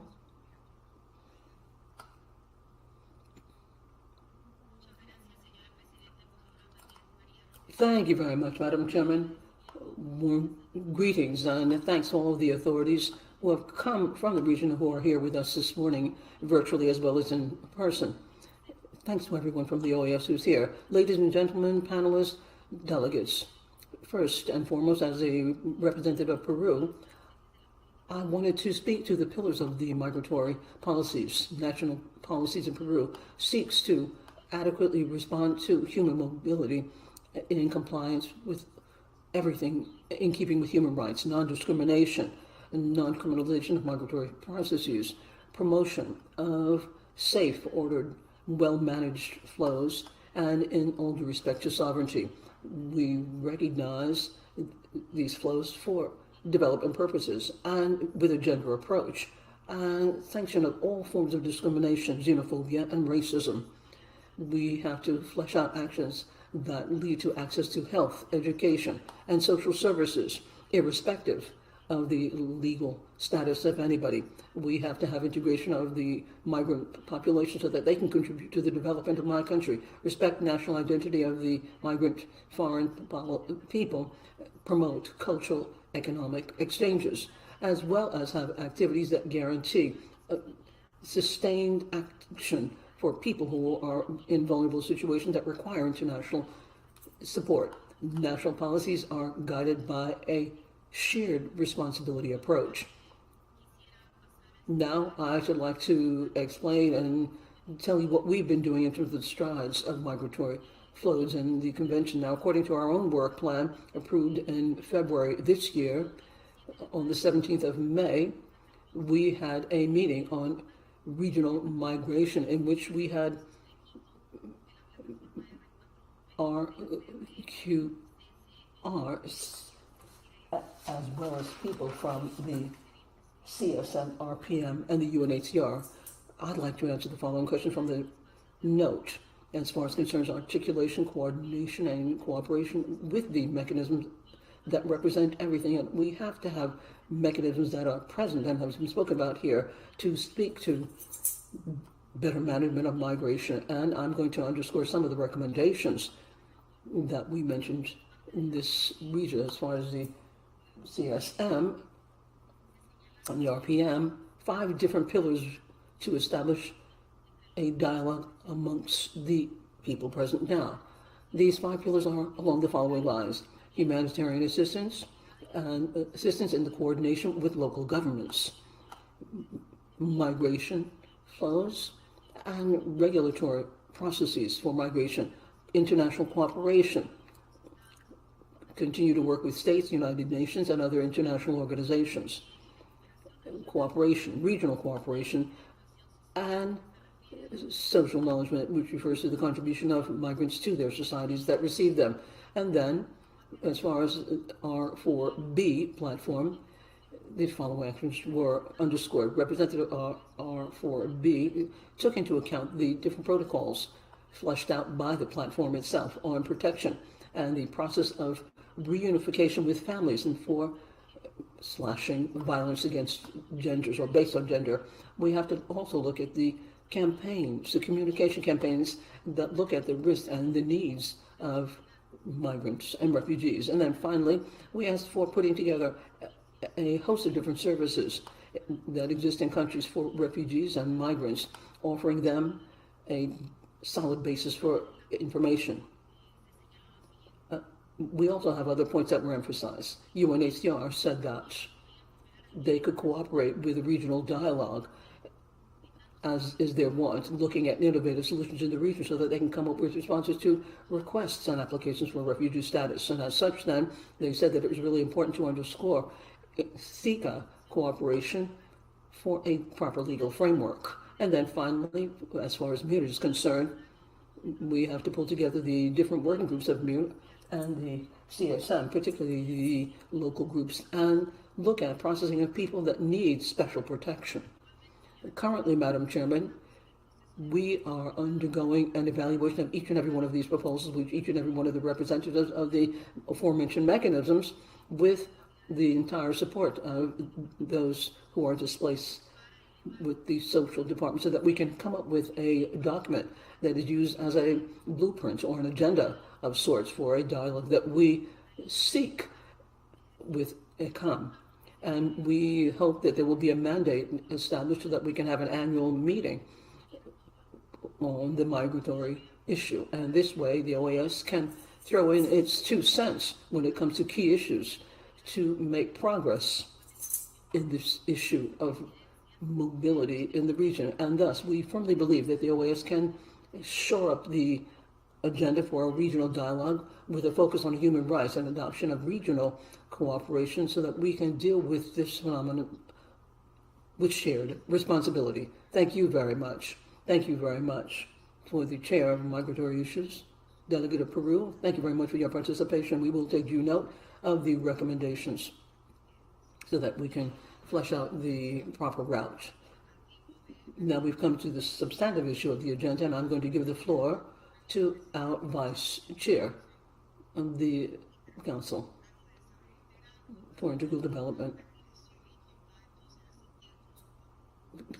She will help us with the different items on the agenda as we have, and that we have today, so that we can make some progress with the ministerials. And I truly appreciate your assistance, but I'm going to have to leave with the Vice Minister for other commitments that we have. Thank you very much. I'm very happy to give you the floor. Thank you very much, Ambassador Roquefort. Thank you very much, Permanent Representative of Panama.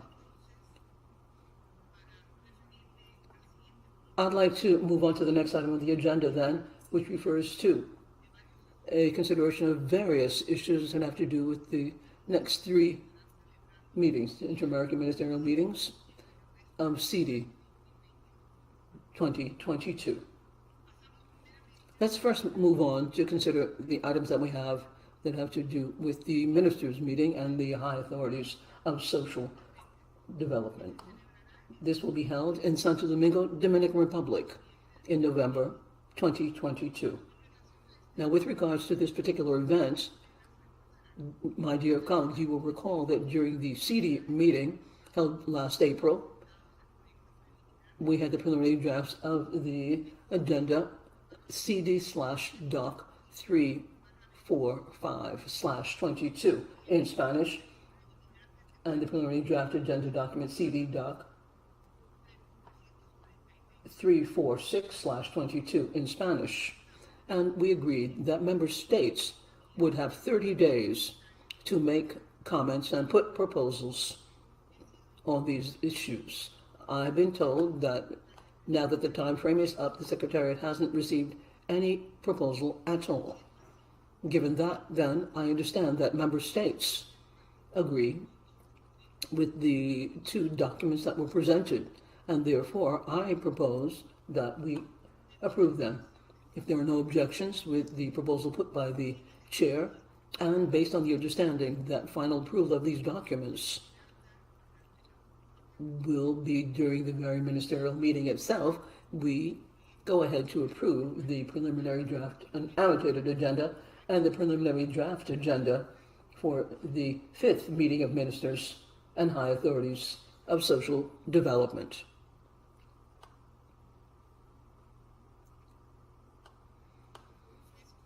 I'd like to give the floor to Diego Beltran.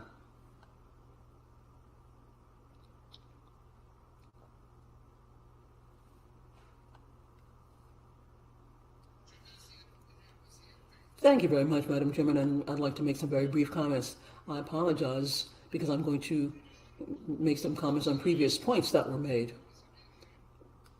I precisely like to congratulate the panel that CD had this morning, but basically, and once again to link up with the UNHCR colleague on behalf of the IOM and the United Nations system, I would like to leave before you and say that we want to cooperate with member states in the OAS in drafting the implementation of any regional mechanism that one wishes to establish, and then to also in this way be able to cooperate in the implementation of the agreements that come to fore. This won't be the first time that we come through our long history of cooperation with the UN and the OAS, and I'd like to see this reflected once again, and that is why I made my comments. Thank you very much once again. Thank you very much, Mr. Beltran. It's really very important to make these comments on points raised by Ambassador Roquefort.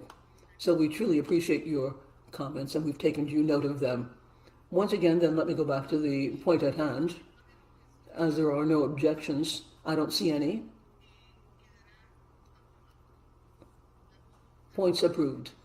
The request that I made with regards to the comments. This concerns the preliminary draft annotated agenda and the preliminary draft agenda. These are documents on which delegations have 30 days to make comments and proposals. As there are no comments, then approved. Let's move on to consider the issues on the 9th Inter-American Meeting of Ministers and highest appropriate authorities of culture. To kick off consideration of this topic, then I should like to give the floor to Mrs. Marisco Beltran, Director of the Department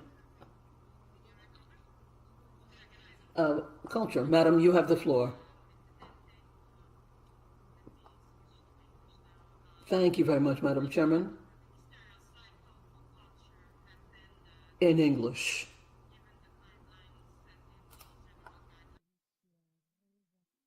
Within the framework of CD, like most ministerial processes.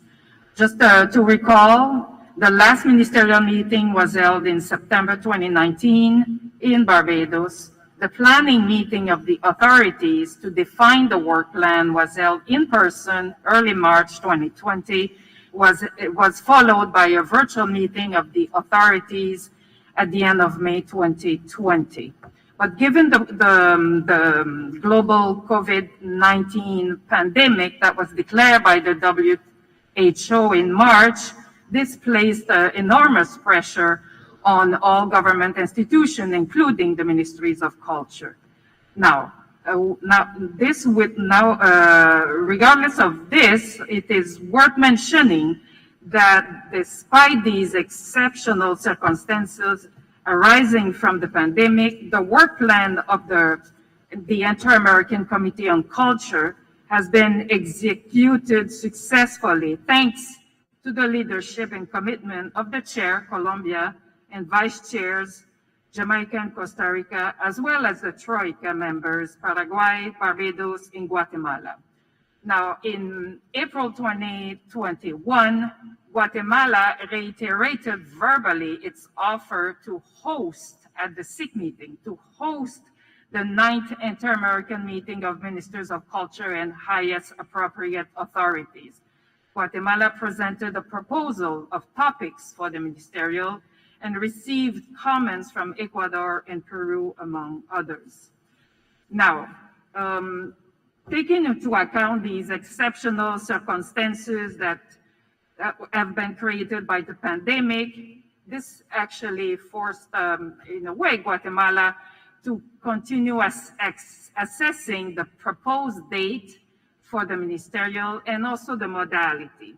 Now, taking all of this into account and given the general provision of the general guidelines for sectoral ministerial processes that establish that in case of unforeseen circumstances, CD will have the prerogative to approve changes to a ministerial cycle on an exceptional basis. We are submitting, Madam Chair, for CD's consideration an update to the cycle for culture that will make it possible to have the meeting at the date proposed by the host country.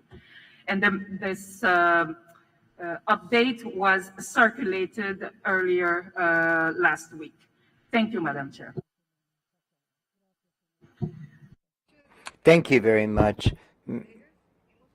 Colleagues, we've heard that the culture sector has continued to work as was scheduled, and there have been reasons that for the culture minister meeting it could be held, but both the Inter-American Committee on Culture and the Technical Secretariat, however, are ready to conduct the tasks it must to be able to hold the ministerial meeting this year, so it will be done. I offer the floor to any delegations that would like to mention the information that was shared by the Technical Secretariat and the adjustments to the calendar to hold the ministerial meeting on culture in October of 2022. You have the floor.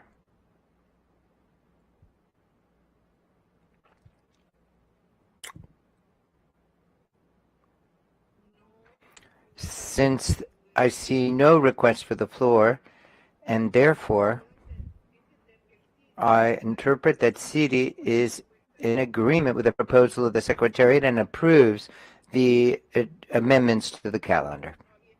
Since there are no objections, it is hereby approved under the general provisions with regard to the draft resolution to convene this meeting document, and as in CD Doc 349/22, the status of implementation of the triennial ministerial cycle of the sectoral process of culture and proposed adjustments to the calendar doc. It is hereby approved.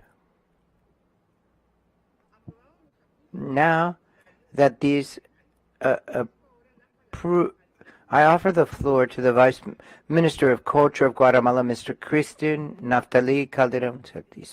Mr. Vice Minister, thank you for joining us this morning, and you have the floor now for your presentation. It's an honor to be presiding, chairing CD, and welcoming you right now. Go right ahead.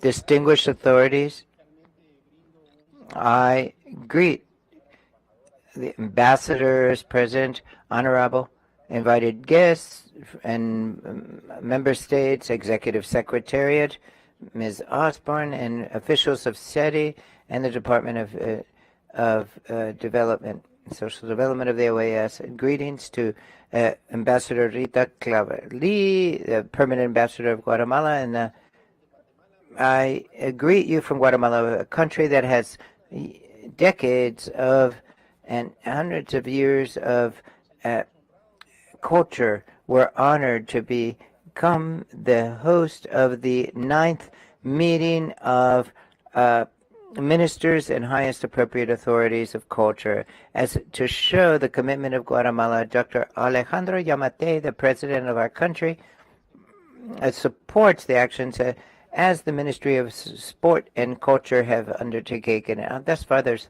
$360,000 have been appropriated to put on this meeting. The sound has frozen. The interpreter apologizes. The sound is currently frozen, and interpreting will resume as soon as the sound comes back. The connection has been lost.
I'd like to inform this council that Guatemala has lost power.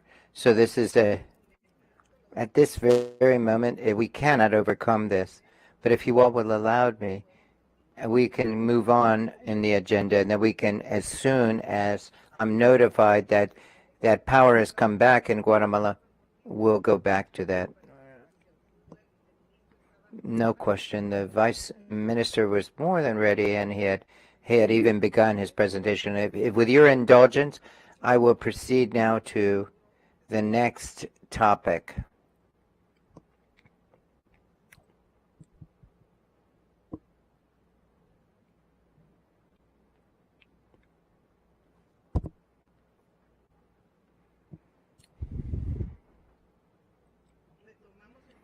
So we get back to Vice Minister Calderon because service has been reestablished.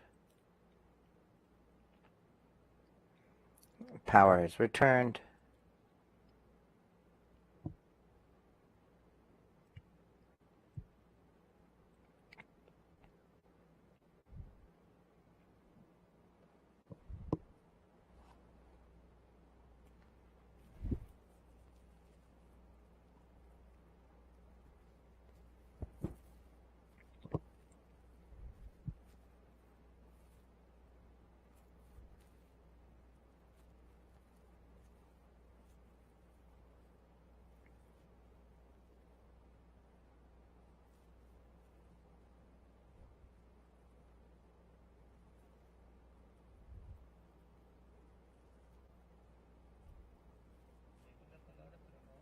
I'm giving him the floor, but he's unable to connect. I think he's having connection problems now.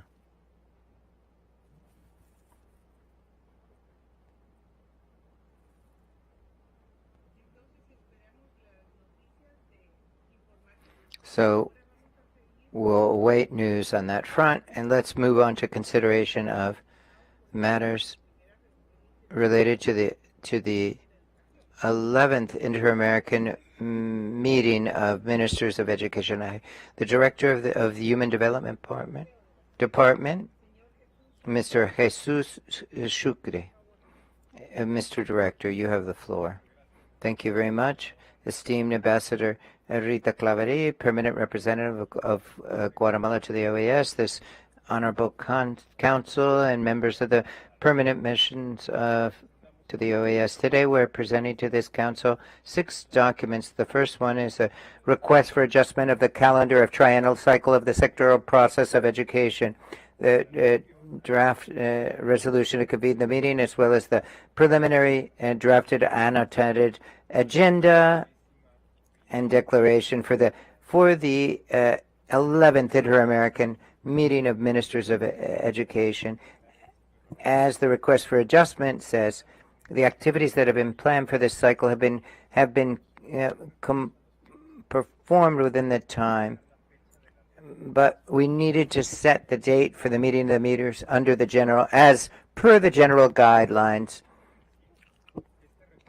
There's been a slight delay because of reasons that we are familiar with, because of the pandemic and with the new strains that are much more contagious, and that's why we're a bit behind with regard to the date of this meeting.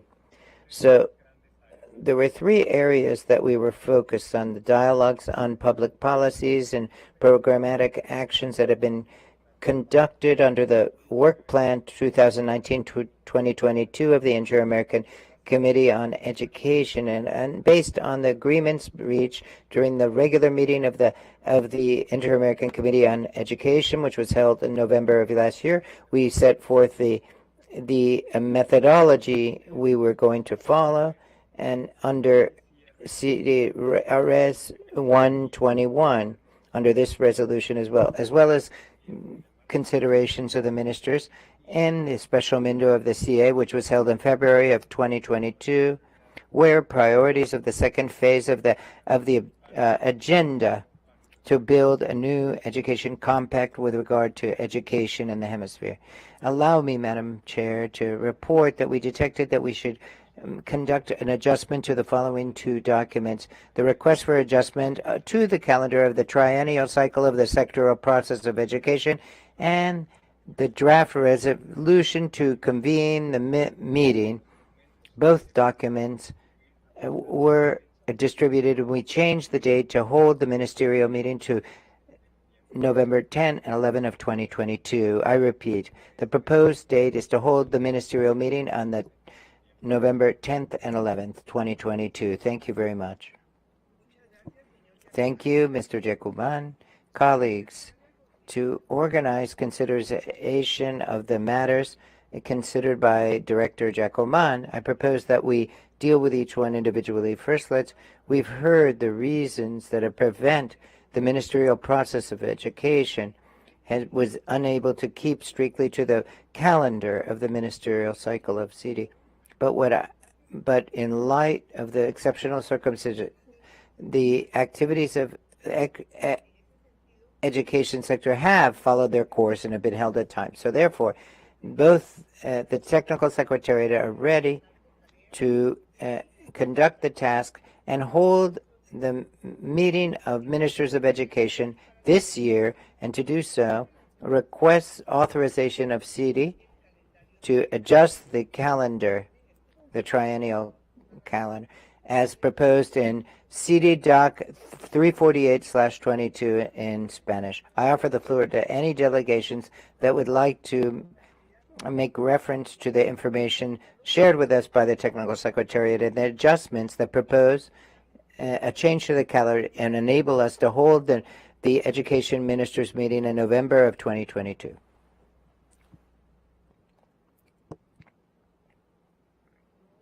Since there is no request for the floor, I'm going to give a couple more minutes or seconds.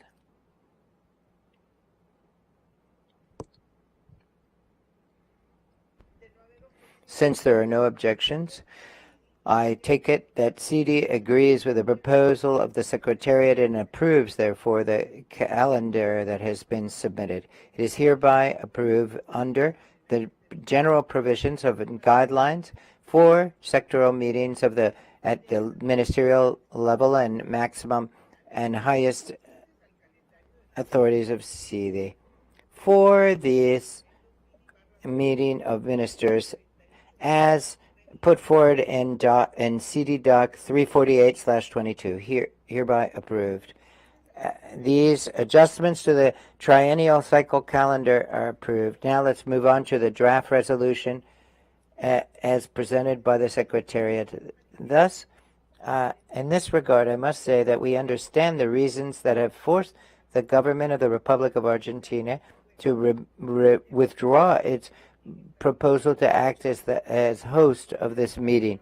I offer the floor to any delegation that would like to refer to the draft resolution presented by the Secretariat and appears in document CD/352/22 in Spanish.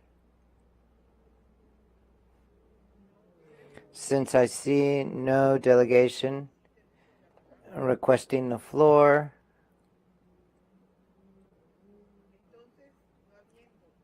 since there are no comments, I propose that CD approves the draft resolution to convene the 11th Inter-American Meeting of Ministers of Education to be held virtually at the headquarters of the General Secretariat on November 10th and 11th of 2022.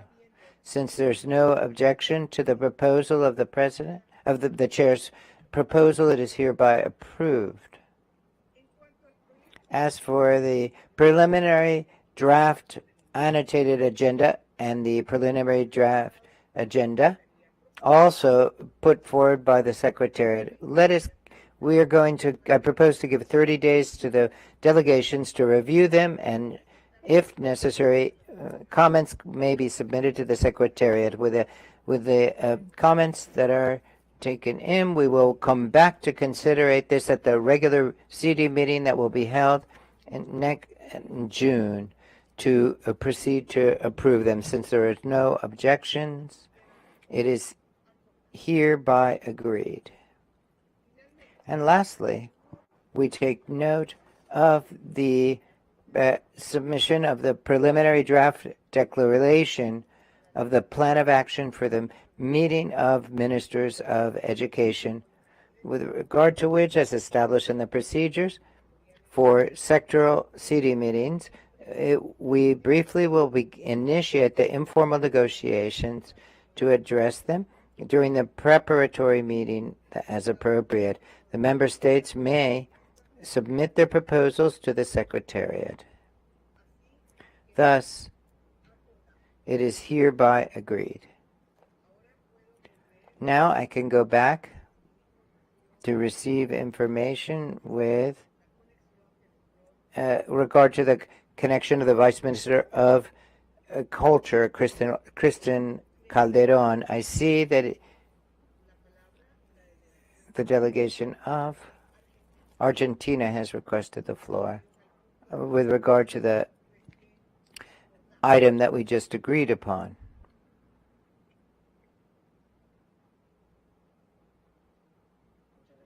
Thank you very much, Madam Chair. The permanent mission of Argentina would just like to join into the coordination process between Ecuador and with the Department of Human Development. As the delegations know, Argentina asked the Executive Secretariat to convene the meeting to be virtual in view of the measures of security that the COVID-19 pandemic has required of us. We've also, the purpose of this is to avoid that the triennial cycle would be adversely impacted and thus be able to move on with the preparatory meetings that are required for this ministerial meeting. Argentina is committed and to pull off a successful 11th Inter-American meeting of ministers of education and expresses the importance it holds for many of the countries of the Americas to enable us to provide continuity to education efforts, both in this context of the pandemic that we're going through, as well as with regard to the opportunities and challenges that may crop up in the future or that we are facing. And so we would like to continue to strengthen the an inclusive quality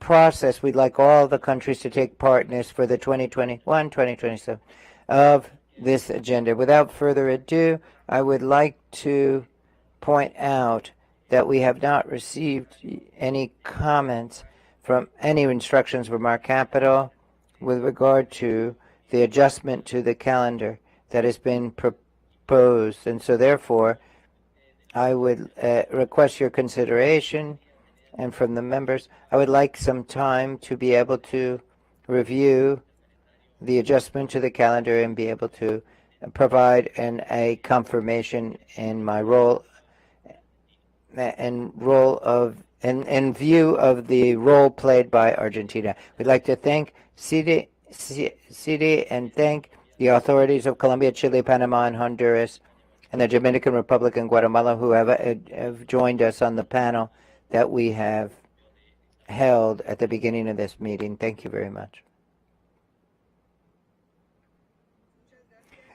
Thank you very much, delegation of Argentina, for your remarks. I believe that you can continue to engage in the coordination together with the Secretariat that is necessary. Por nuestra parte, and to work out the dates and the details. We thank you for your participation and the interest you've showed, and particularly your understanding as a council of these exceptional circumstances that prevent us to hold the activities of the education sector of this 11th Inter-American Ministerial Meeting of Ministers of Education. So I get back at this time. Thank you, Argentina. Again, we get back to the link with the Vice Minister of Culture of Guatemala. Do we have any news? We allowed him under the platform. Let's see if he's able to connect.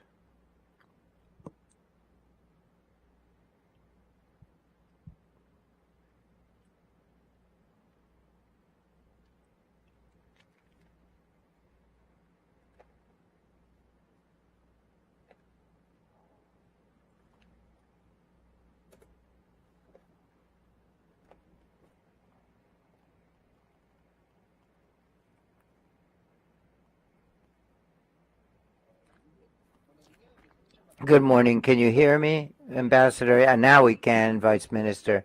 We hear you. Go ahead. Thank you very much. Greetings again from Guatemala. We're honored to be a few steps away of becoming the host of the 9th Inter-American Meeting of Ministers and highest appropriate authorities of culture. This is the commitment. Dr. Yamate, the President of Guatemala, supports the actions of the Ministry of Culture and Sports, and up to $300 and some odd $1,000 have been allocated to hold this meeting in the way it should be.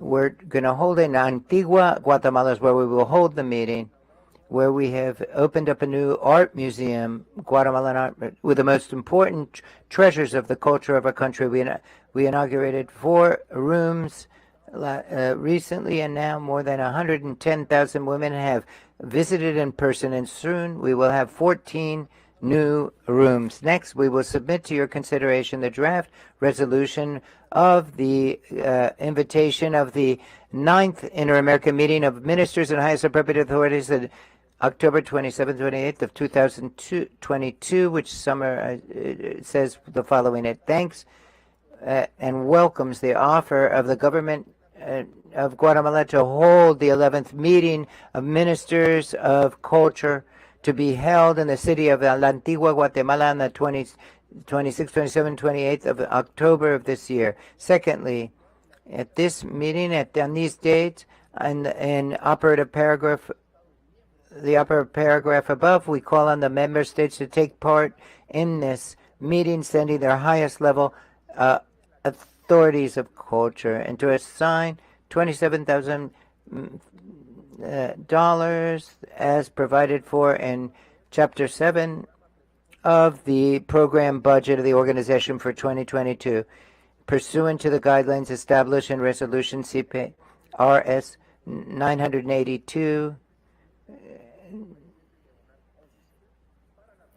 for preparation and for holding the 9th Inter-American Meeting of Ministers and Highest Appropriate Authorities of Culture.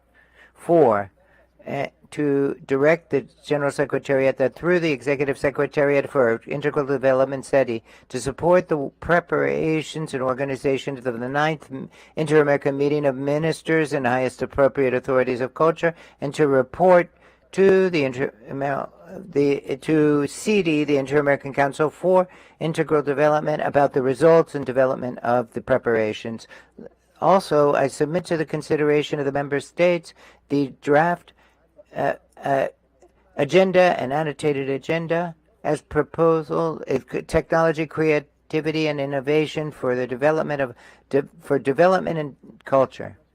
Next, I describe the 3 planks: methodology and policies to promote the consumption of arts and letters. Second, economy and creative industries. 3, strengthening of cultural heritage and expressions. The pandemic showed how vulnerable our societies are, and we had to reinvent ourselves. Different sectors have had to use technology as a way of moving forward and to maintain and to keep connected. Culture and art were no exception. Museums began to have virtual tours and opened up, and book fairs were done through Zoom. Musicians gave virtual concerts, and creative industries continue to offer their products virtually. Even though at this time in countries we're getting back to in-person activities, we must take advantage of what the pandemic has taught us with regard to use of technology when it comes to culture, and that's why in referring to number 1, we'd like to propose the importance of promote the artistic activities using technology as a means of projection. Secondly, strengthen the training of professional artists through new methodologies that use technology as a factor to allow maximization. And also reclaim and rescue works of art through technology. And also, Guatemala views culture as an engine of economic development, and this is why we will address the following. 1, we'll strengthen mention of the economic potential of creative industry. 2, strengthen micro, medium, and small businesses through incubators and accelerators of business to maximize scope. The pandemic has affected small and medium businesses and micro businesses, and so this is to support the cultural industry. We benefited 28 theater entrepreneurs, and there were sales, and artisans were able to receive $40 some odd thousand. Archaeological sites were registered And over the last years, thanks to a public-private partnership using technology, LIDAR, we've scanned 70% of the territory of the Maya biosphere, and we've discovered another 800 and some odd archaeological sites. It is our purpose for the entire continent to avail itself of these tools to learn about pre-Hispanic culture, which is covered by jungle, and we can preserve the cultural heritage of the Americas, generating also an economic system for the development of our peoples. The 9th Inter-American Meeting of Ministers and highest appropriate authorities of culture will be an experience where we will be able to share and learn about all the achievements of all the member states, and Guatemala is pleased to display its 3,000 years of cultural wealth. Thank you, Madam Ambassador. Thank you very much, Mr. Vice Minister, for your presentation and for the generous offer of the government of Guatemala to host the Ministers of Culture of the Americas in the beautiful city of Antigua, Guatemala. I offer the floor at this time to any delegations who wish to say anything about this topic and the documents that have been presented. On this score, I'd like to remind the delegations that the Secretariat has also put together and distributed now in English the annotated agenda for the Ministers of Culture, and it's in document 354/22 in English.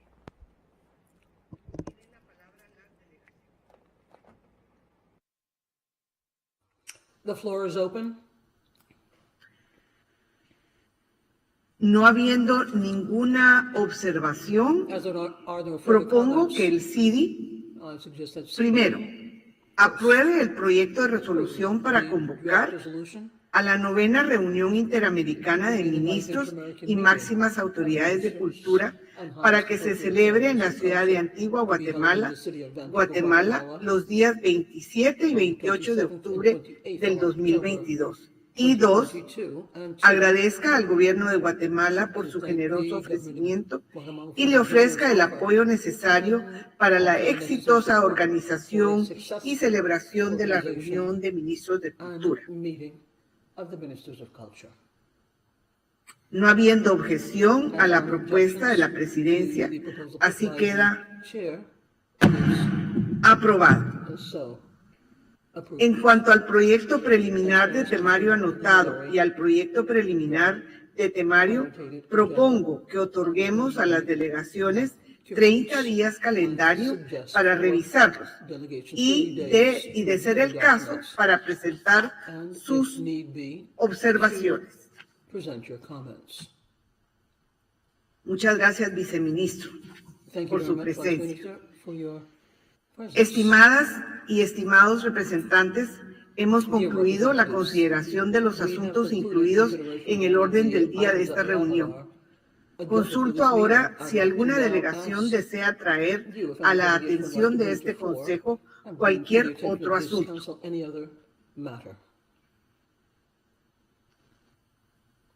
No habiendo ningún asunto adicional para considerar, damos por concluida esta reunión y se levanta la sesión.